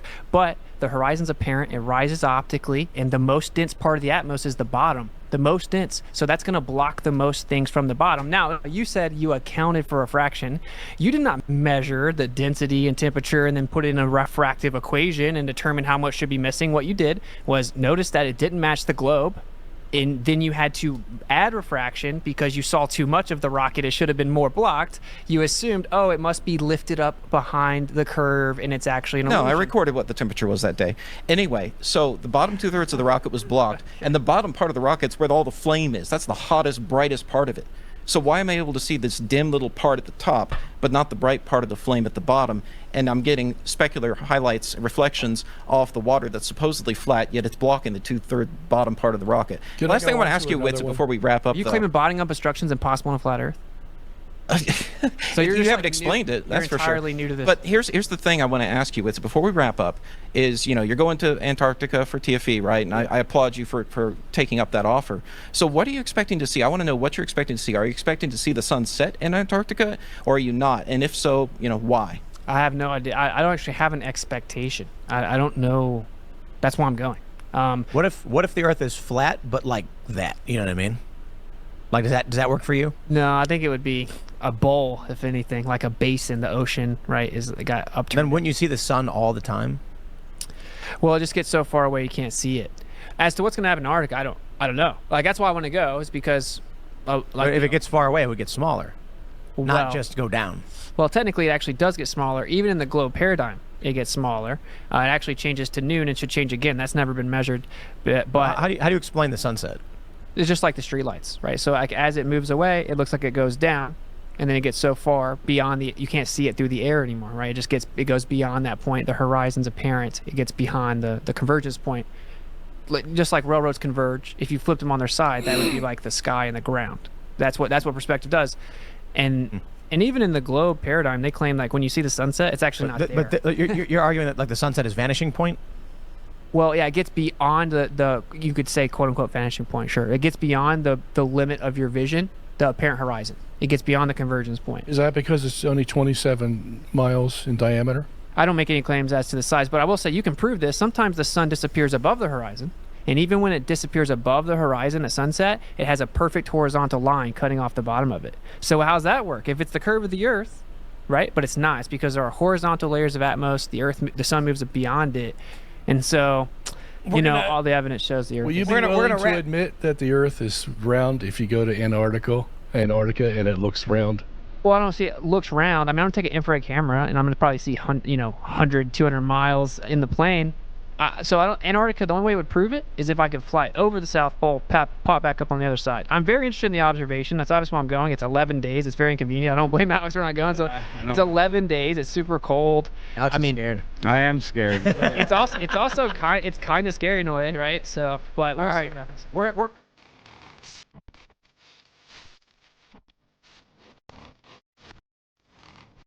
Jake, you look great, man. What have you done with my friend? Release him! Release him now! He's alien Buffalo Bill. The earth is flat. Donald Trump is your president. Take that, liberals. And say kudos to Witsit for, holding his own on a massive platform. And, I just want to say, please take Jeremiah, Skiba, and me. I understand if the budget only permits Jeremiah, but at least take Jeremiah. But I would totally go, for real. But at least take Jeremiah. How about Skiba this? To Antarctica. Let's put a call out to our audience. He's the perfect person. Let's put a call out to our audience. Everybody, flood Witsitgetsit to get me and Jake to go with them. How about that? That'd be awesome. Me and Eddie Bravo talked about it when we saw a show, because the dude was like, "You're the guy." I was like, "What?" He's like, "You're the guy," and I said, "I am a guy, yes."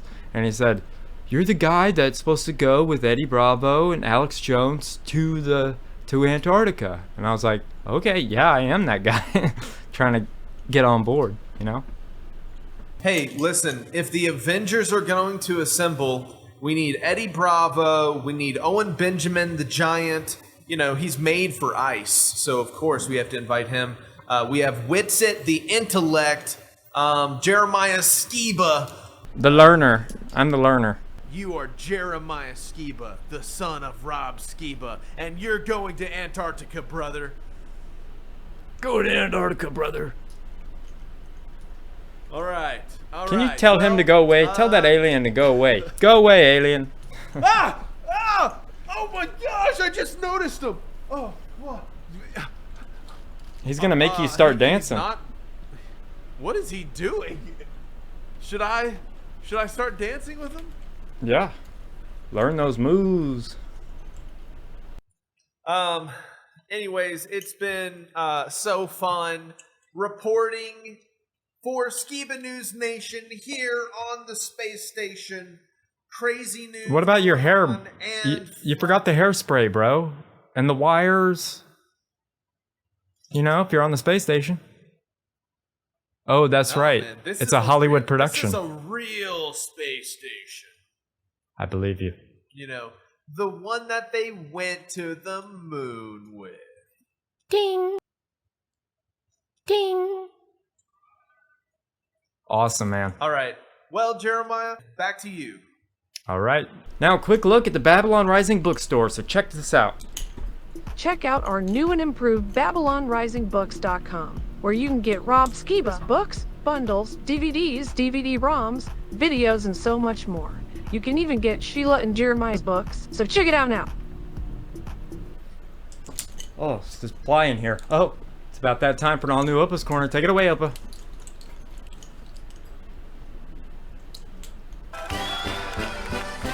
Mein Hut, der hat 3 Ecken. 3 Ecken hat mein Hut. Und hat nicht 3 Ecken, dann ist es nicht mein Hut. The strange, the bizarre, the unexpected. These are the kinds of subjects a man named Robert L. Ripley challenged us to believe it or not. Believe it or not, you. Wally, believe it or not. Believe it or not. Believe it! You're a loony. In honor of the Addams Family movie, Burger King created a purple Whopper. Ugh. Believe it or not. Bill Gates once booked an entire Michelin star restaurant in Barcelona for 2 days, ordered a Diet Coke, and went back to his private jet. Believe it or not. The presence of eyebrows is more important for facial recognition than the presence of eyes. Believe it or not. The 1967 Outer Space Treaty forbids any nation from trying to own the moon. Believe it or not. There are more trees on Earth than stars in the Milky Way. Believe it or not. There are more ways to arrange a deck of 52 cards than atoms on our entire planet. Believe it or not. Clowns paint their makeup onto ceramic eggs as a form of copyright protection. Believe it or not. Cats have 3 eyelids. I believe Believe it or not. The cartoon character Olive Oil existed 10 years before Popeye's first appearance. Believe it or not. Your hair contains traces of gold. Believe it or not. Pope Francis has a custom spacesuit. Believe it or not. It is illegal to build a snowman over 20 inches tall on a corner lot in Saurus Prince Edward Island, Canada. Believe it or not. KFC produced 3,000 bottles of a limited edition extra crispy sunscreen that leaves the wearer smelling like fried chicken. Oh. Believe it or not. The patent for the fire hydrant was lost in a fire. Believe it or not. A sardine is not a species of fish. Believe it or not. The world's oceans contain nearly 20 million tons of gold.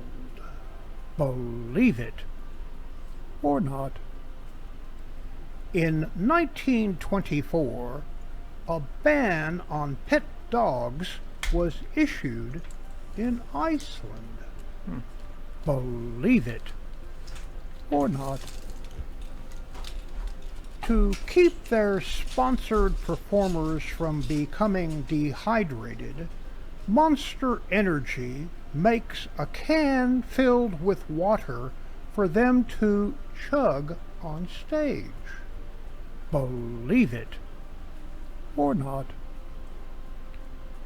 Only 4 phone booths remain on the island of Manhattan, and they're all free. Believe it or not. Bingo cannot last longer than 5 hours in North Carolina. Believe it or not.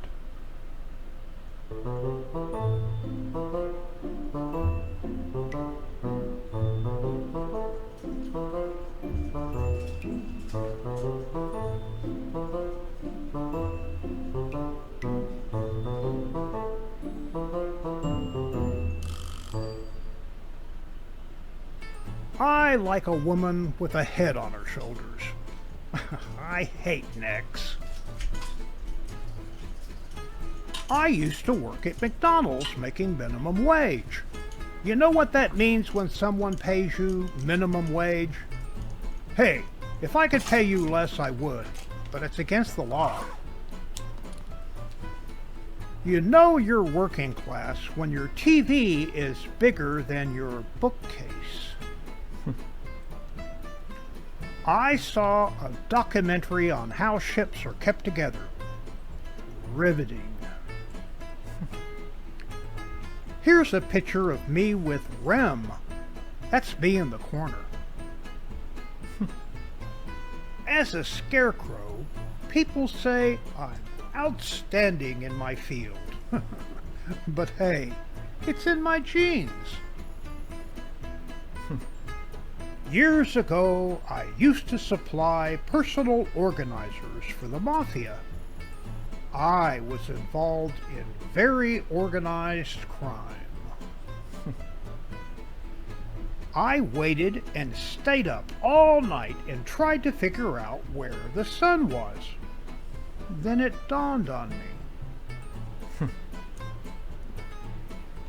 This guy said to me, "I'm going to attack you with the neck of my guitar." And I said, "Is that a fret?" Somebody actually complimented me on my driving today. They left a little note. It said, "Parking fine." You know, the toughest job I ever had, selling doors, door to door. My friend said to me, "What rhymes with orange?" I said, "No, it doesn't." I hate sitting in traffic because I always get run over. This is my stepladder. I never knew my real ladder. I told my doctor that I broke my arm in 2 places. He told me to stop going there. I went to buy a watch, and the man in the shop said, Analog? I said, no, just a watch. How do you keep an idiot in suspense?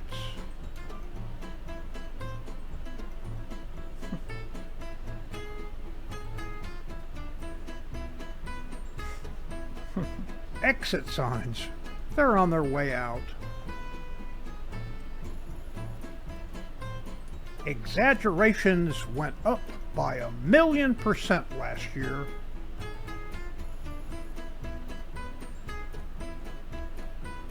I went on a once-in-a-lifetime holiday. Never again.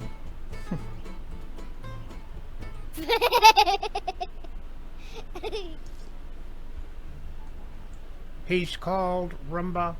Make sure it looks like an accident.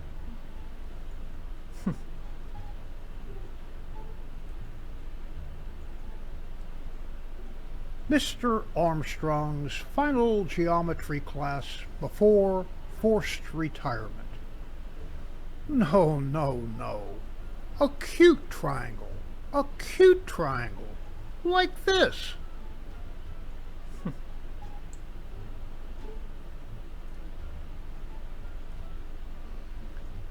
As if we needed any more proof that raccoons were shifty troublemakers.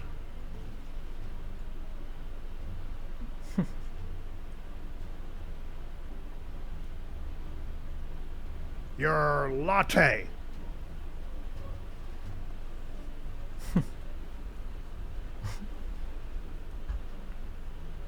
I think Brother Larry is about to renounce his vow of silence.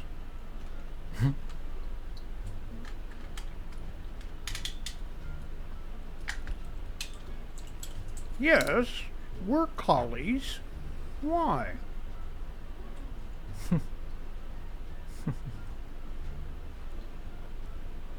Will you please tell your daughter not to text at the table?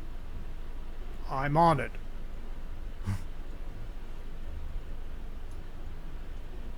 Don't be a jerk, Bob. Take the cart back to the corral.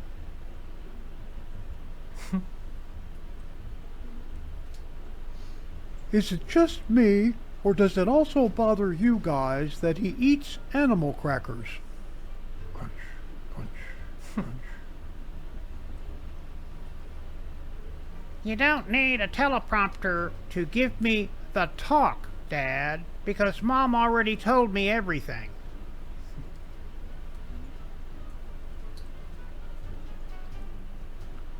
Oh, Susanna, he finally made it here from Alabama. Tell him I'll be right down. And he brought his banjo. Tell him I'm sick. I'm out of town. Anything.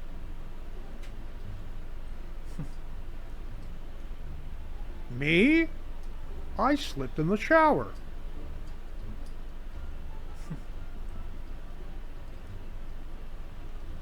It's tedious, but it's the best way to learn. If you can herd cats, you can herd anything. That's true. You've got some interesting hobbies, Jim. What line of work are you in? I'm a fact checker. The moon landing is a hoax, folks. Nessie is real. The Earth is flat. Do your research. Save the mermaids. I've seen Bigfoot.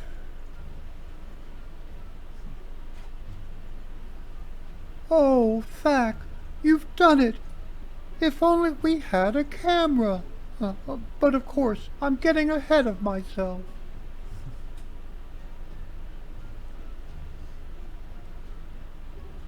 Everybody has a blog these days. Maybe we should start one too. It's like you don't even know me. Crackers. I like that one.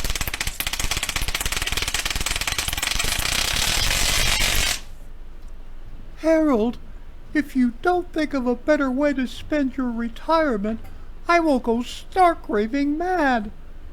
Just FYI.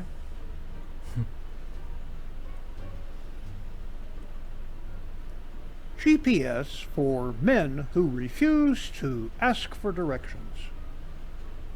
I don't need to tell you which way to turn here. You're too smart for that. But if you want a little hint, I won't tell anyone.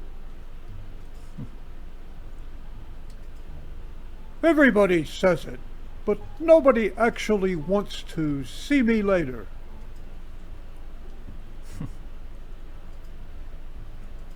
See you later, alligator. Then I ask you to tell me why you were hair on fire hysterical. You didn't tell me the truth. That's when your pants caught fire.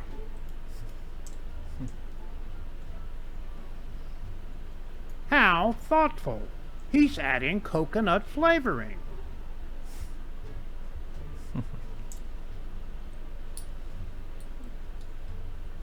Check this out. It's the latest thing. It's called a landline. It's got a cord and it's bolted to the wall. You will never lose your phone.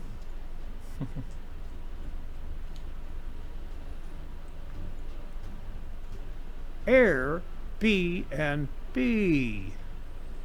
Put the key under the mat when you leave. Well, you can just rebuild your fort later, Harold. Phyllis and Shirley are coming over, and I'll need the cushions.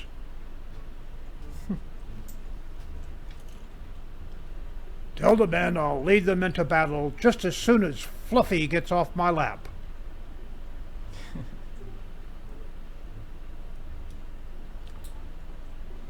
Roadkill tours. As you can see, most of these things are jackrabbits, but keep your eyes peeled for armadillo as well. We're about 5 miles now from the dead steer.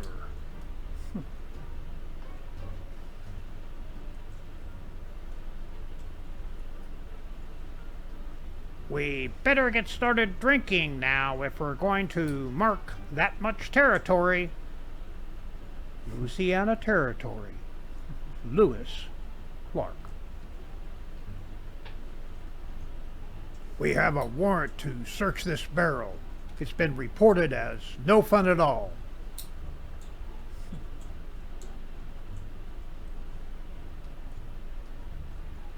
Nice to see you reading an actual book instead of scrolling aimlessly through. Whoa, hey, how did that get in there?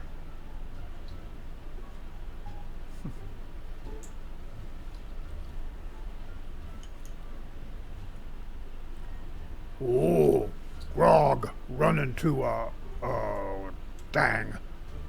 Now, which kind of stick up and which kind hang down?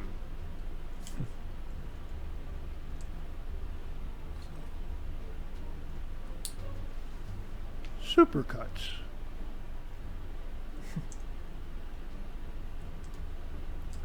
Whoa, this guidebook is worthless. It just says these people worship two gods, one who was all-knowing and one who was all-seeing. But they don't tell you which is which, for crying out loud.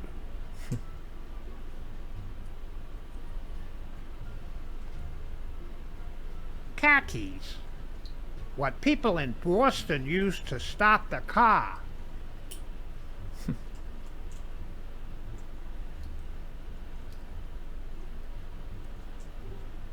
The EA in T is silent. Thank you. The neighbor tells me you were chasing people on a bicycle. He's lying. I don't even have a bicycle. And that concludes another OPA'S Corner. Mein Hut, der hat 3 Ecken. 3 Ecken hat mein Hut. Und hat er nicht Dreiecken. Das ist es nicht mein Hut. OPA'S Corner is now available on my own YouTube channel. Like, share, and subscribe. Thank you, Opa, for another great OPA'S Corner. Everybody go subscribe to Opa and show him some love. So, this week's History's Mysteries is brought to you by Brighter Image Lab, so check this out. Unleash your confidence with Brighter Image Lab. Growing up, I was always self-conscious about my smile, especially the gap between my teeth. It didn't just impact my childhood, it followed me into adulthood, affecting my confidence every time I smiled. When I started Skiba News Nation, I knew it was time to make a change. That's when I discovered Brighter Image Lab, and they truly transformed my confidence and my smile. Their veneers gave me the confidence I had been missing for all those years, and I want to share the same feeling with all of you. I believe in their products so much that I reached out to partner with them after I got my first pair, so that you could experience the same life-changing results. If you've ever felt insecure about your smile, like I have, now's your moment. These veneers are a game changer, and you can get 20% off with my code SKIBA20 at checkout. Or you can click the link below and start your journey to a more confident you. So check out Brighter Image Lab today. Your perfect smile is just one click away. With that being said, it's time for an all-new History's Mysteries.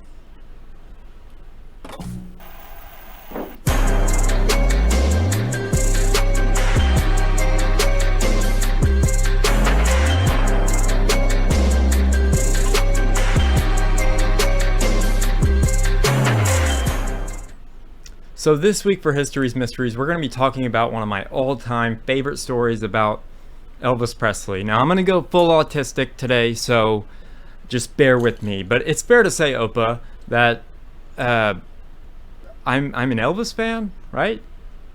Yep. I mean, I don't know what gives people that impression. I only, got married at, where he lived at Graceland. Just look behind you there. Yeah, I got these kind of things all around the house. I don't know what gives people that impression, but all kidding aside, I'm probably his biggest fan. And so today we're going to be talking about one of the most fascinating stories and a somewhat crazy story about how Elvis became a DEA agent by meeting Richard Nixon. So let's play this first clip.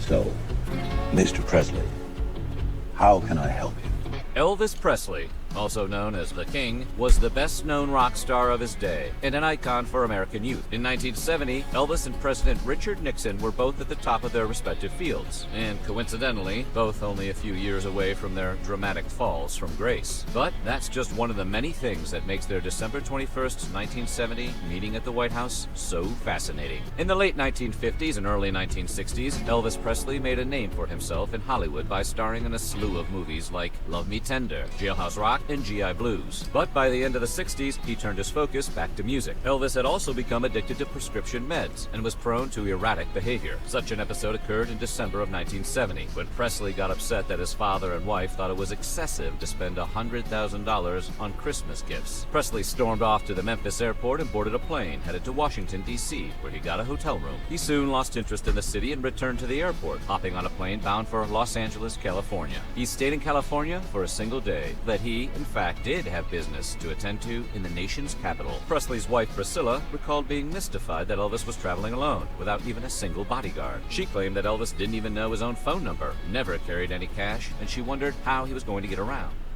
So Elvis was known for these kind of surprises, and this story is no exception. When he decided to fly to Washington, D.C., he told nobody, and this was during when everybody was going crazy. He lived in L.A., but he had a house in LA, but everybody was going crazy because they didn't know where Elvis was, and it was a year after the Manson family murders. So everybody was freaking out, and so he had two of his bodyguards come, and he made them promise they could not tell a soul. So let's check out Elvis, the Smart Strategic Country Boy. That's what I call this next clip. After boarding a late-night flight to Washington, D.C., the king decided to make a formal request for a meeting with the president in writing. He used American Airlines stationery. The hurriedly scrawled letter featured questionable penmanship and heaped praise on the commander-in-chief. It began, "Dear Mr. President, first, I would like to introduce myself. I am Elvis Presley and admire you and have great respect for your office." That's a solid opener. Elvis then went on to profess that he believed Nixon was one of the top 10 outstanding men of America. He also told the president that he had a gift he would like to present to him personally, but if Nixon couldn't accept it, he would also be happy to keep it until such time as he could. So this is the part where things start getting a little odd. Elvis's letter to Nixon wasn't all about pleasantries and gift exchanges. It also contained a somewhat startling offer. Presley began by expressing his concern for the future of the country. Specifically, he was worried about the ever-evolving counterculture movement and its impact on the nation's youth, and he didn't hesitate to name-drop those he saw as particularly threatening. This group included the drug culture, hippies, the Black Panthers, and the SDS, which was the Students for a Democratic Society, a group from which the Weathermen later formed. Elvis pointed out that these groups didn't consider him to be their enemy, or a part of what they called the establishment. He then professed his love for America and offered to be of any service that might help the country, which sounds like he essentially offered to spy on those who trusted him. Undercover Elvis. Sounds like a movie waiting to be made. Presley's letter to President Nixon made it clear that Presley wasn't just asking for a simple face-to-face meeting with the president. He actually wanted something in particular, an official federal badge. Just to be clear, Elvis wasn't trying to join the FBI or anything like that. In fact, he very specifically said that he wasn't seeking a title or appointed position. Apparently, Elvis felt he could do more good if he were made a federal agent at large and was allowed to do things his own way, which apparently entailed, in his own words, communications with people of all ages. Elvis went on to claim that he had performed an in-depth study of substance use and communist brainwashing techniques. He then wrapped up his pitch by asking that the whole thing be kept very private, which sounds like a good idea. Once in D.C., Elvis was ready to wait as long as it took for Nixon to respond. In his letter, he even stated his intention to stay in a local hotel under a pseudonym, John Burroughs, until the two could meet. He also gave the president his room numbers and mentioned that he had two employees, Jerry Schilling and Sonny West, with him. He added, "I will be here for as long as it takes to get the credentials of a federal agent." After Presley delivered his letter to the White House, President Nixon, who we have to imagine was pretty confused by the whole thing, agreed to meet with him later that day. Now, Nixon himself wasn't really an Elvis fan, and he was allegedly less than thrilled about the notion of meeting the king of rock and roll. But his aides convinced him that it represented an opportunity to connect with the country's youth. In a memo, Nixon aide Dwight Chapin wrote that he believed it would be a bad move to push the meeting off onto the vice president, something that was apparently under consideration. He believed the meeting wouldn't take much time and might be extremely beneficial, as it would give Nixon a chance to build a rapport with Presley. If the president wants to meet with some bright young people outside the government, Chapin said, Presley might be a perfect one to start with. Nixon agreed, and the appointment was set for 12:30 p.m. in the Oval Office. The king showed up a half an hour early. So a lot of people don't realize this, but during that time, a lot of people were dodging the draft. Back in World War II, Elvis actually served for this nation in the army, which I always found kind of interesting that they didn't drape a American flag over his casket when he died. And yes, I do believe he's dead. I don't believe he's that pastor, Bob Joyce. Sorry. But the name John Burroughs, if you pick that up, is actually a name of a character that he played in a movie. That's just autistic fun facts, I guess. But in our final clip, we'll break down the meeting itself and why it was so crazy and what he ended up achieving. So check this out.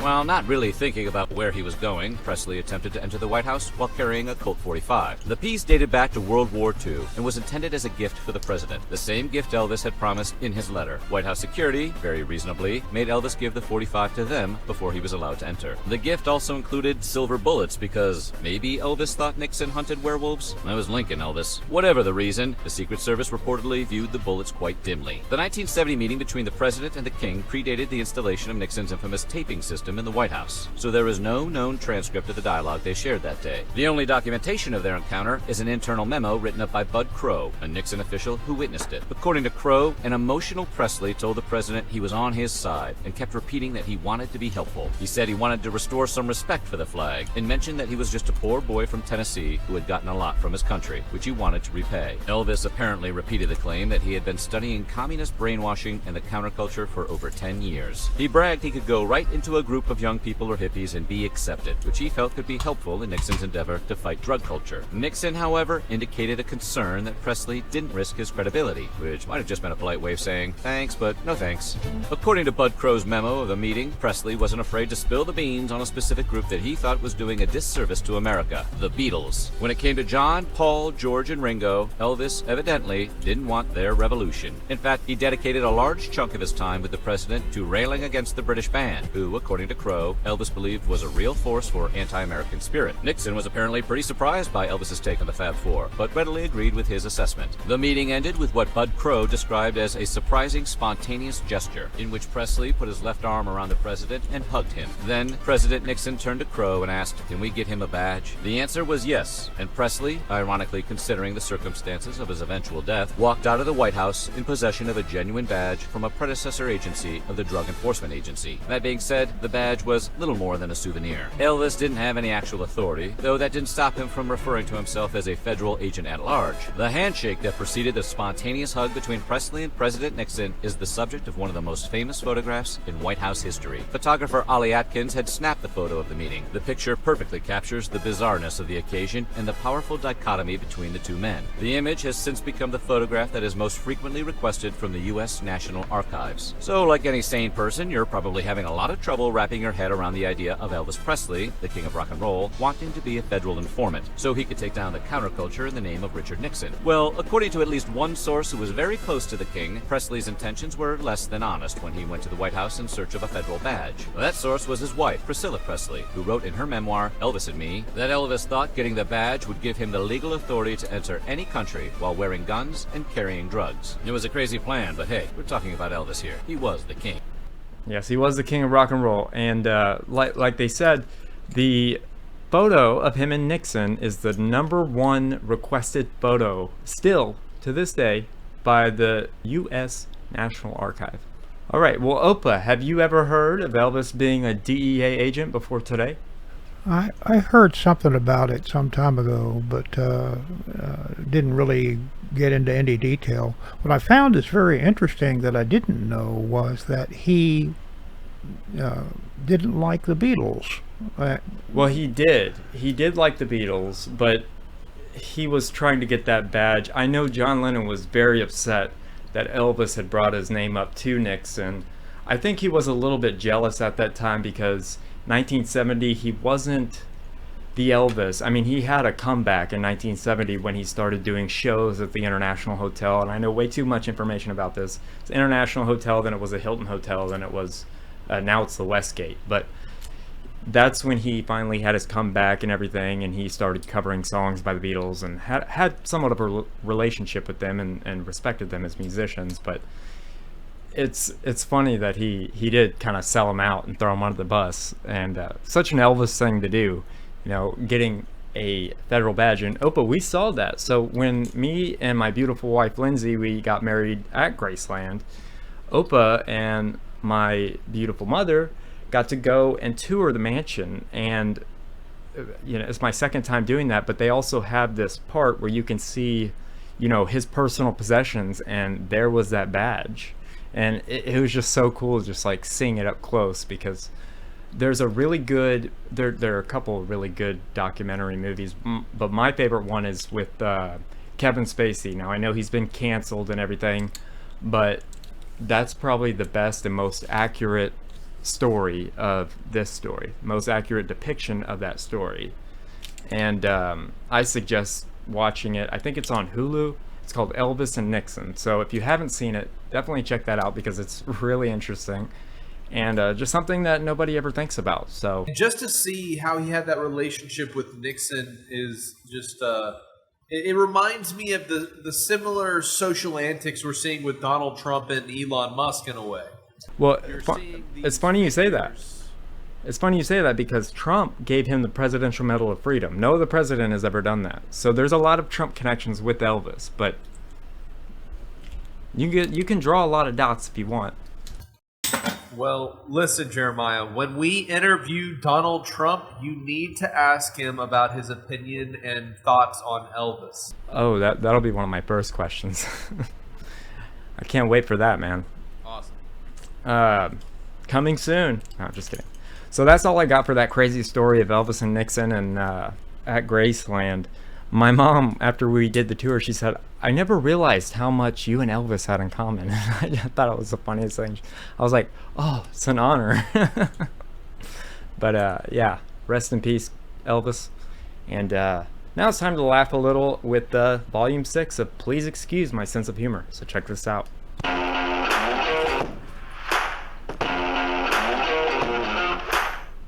Mother. Mother, I crave violence.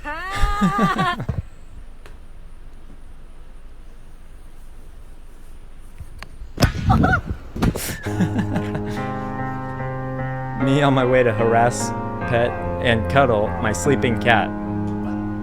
But I fight the urge and walk away. Get it. All she wanna do is twerk. Hit the club. Tell him.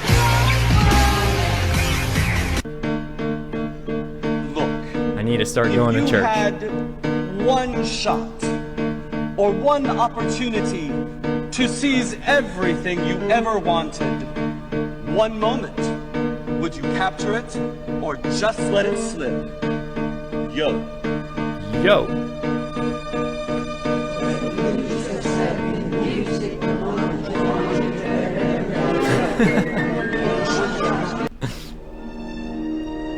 When you're debating whether to be the bigger person or the bigger problem. I get it, kitty. Let's see what your best move is. In case you missed the fight between Jake Paul and Mike Tyson. That's accurate.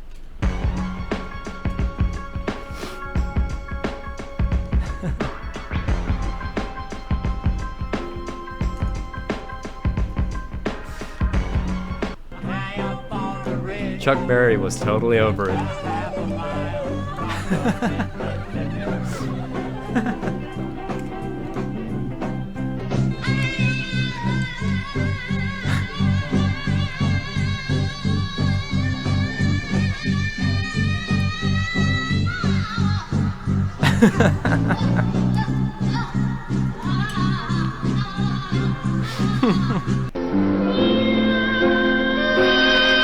My cats whenever I close the door.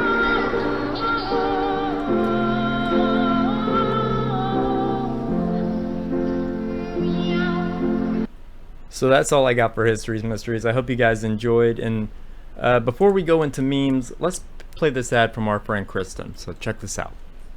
I want to introduce you guys to somebody named Kristen, who's one of the biggest forces behind Skiba News Nation. This is Kristen. She's probably the biggest help on Skiba News Nation that we have behind the scenes. She helps us get all the big guests. I understand that you're doing this full time now. So how can people find out how to use your service? Well, I started Fellow Helper Agency, and you can go to fellowhelperagency.com. And I do any of the behind the scenes, email, getting the interviews, and I do prep work for the shows as well. I do timestamps and moderating, and then I've also learned how to do clips and making shorts out of the shows as well. And I was a producer for a documentary recently. She is the best with connects. If you like any of our shows, any of our big guests, she's the person to go to. And if you have a channel, definitely go to her website. Yeah, I enjoy what I do. I'm enjoying doing new stuff. I enjoy doing the same stuff I've been doing. I enjoy working for the community and being part of the team. Yeah, well, we appreciate you. Thank you for all your help. Thank you for coming on. Thank you. So go check out fellowhelperagency.com. Now, if you're a creator, definitely check her website out. And if you have a guest suggestion or would like to reach out to her personally, her email is kristen@skibanewsnation.com, and I suggest checking it out. Now, you got some memes for me, Jake? Yes, Jeremiah, I have a meme, and it's I only have one meme, and it just so happens to be the greatest meme that has ever existed. All right, meme me up. Meme me up.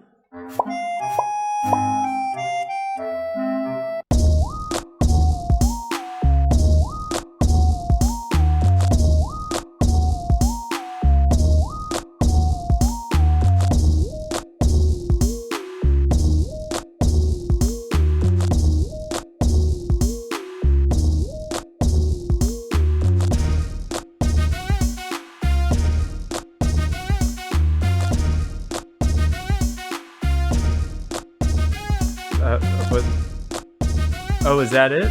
The Biden signs full pardon?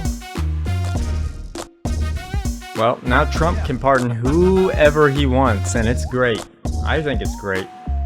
All right, Jake. Well, thank you for another great current news and memes as always. Meme as always. Opa, thank you for another great Opa's Corner. I hope you guys enjoyed today's Weird Histories Mystery segment and my please excuse my sense of humor. Stay awake, not woke. Subscribe and stay tuned. If you like what we do here on Skiba News Nation, please like and subscribe. And also share with others so we can grow the biggest truth-seeking community on the internet. Huge shout out to all of our Patreons out there. If you like bonus content, you want some extra Skiba News Nation stuff, please go to patreon.com/Skiba News Nation.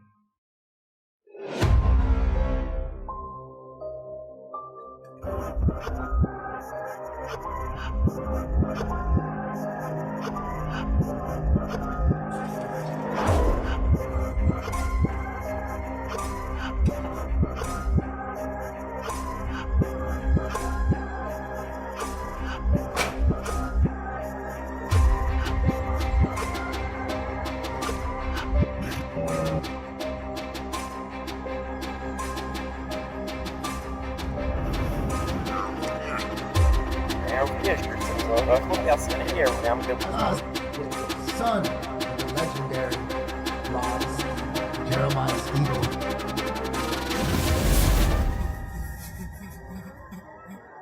It's like they don't even want to wake up.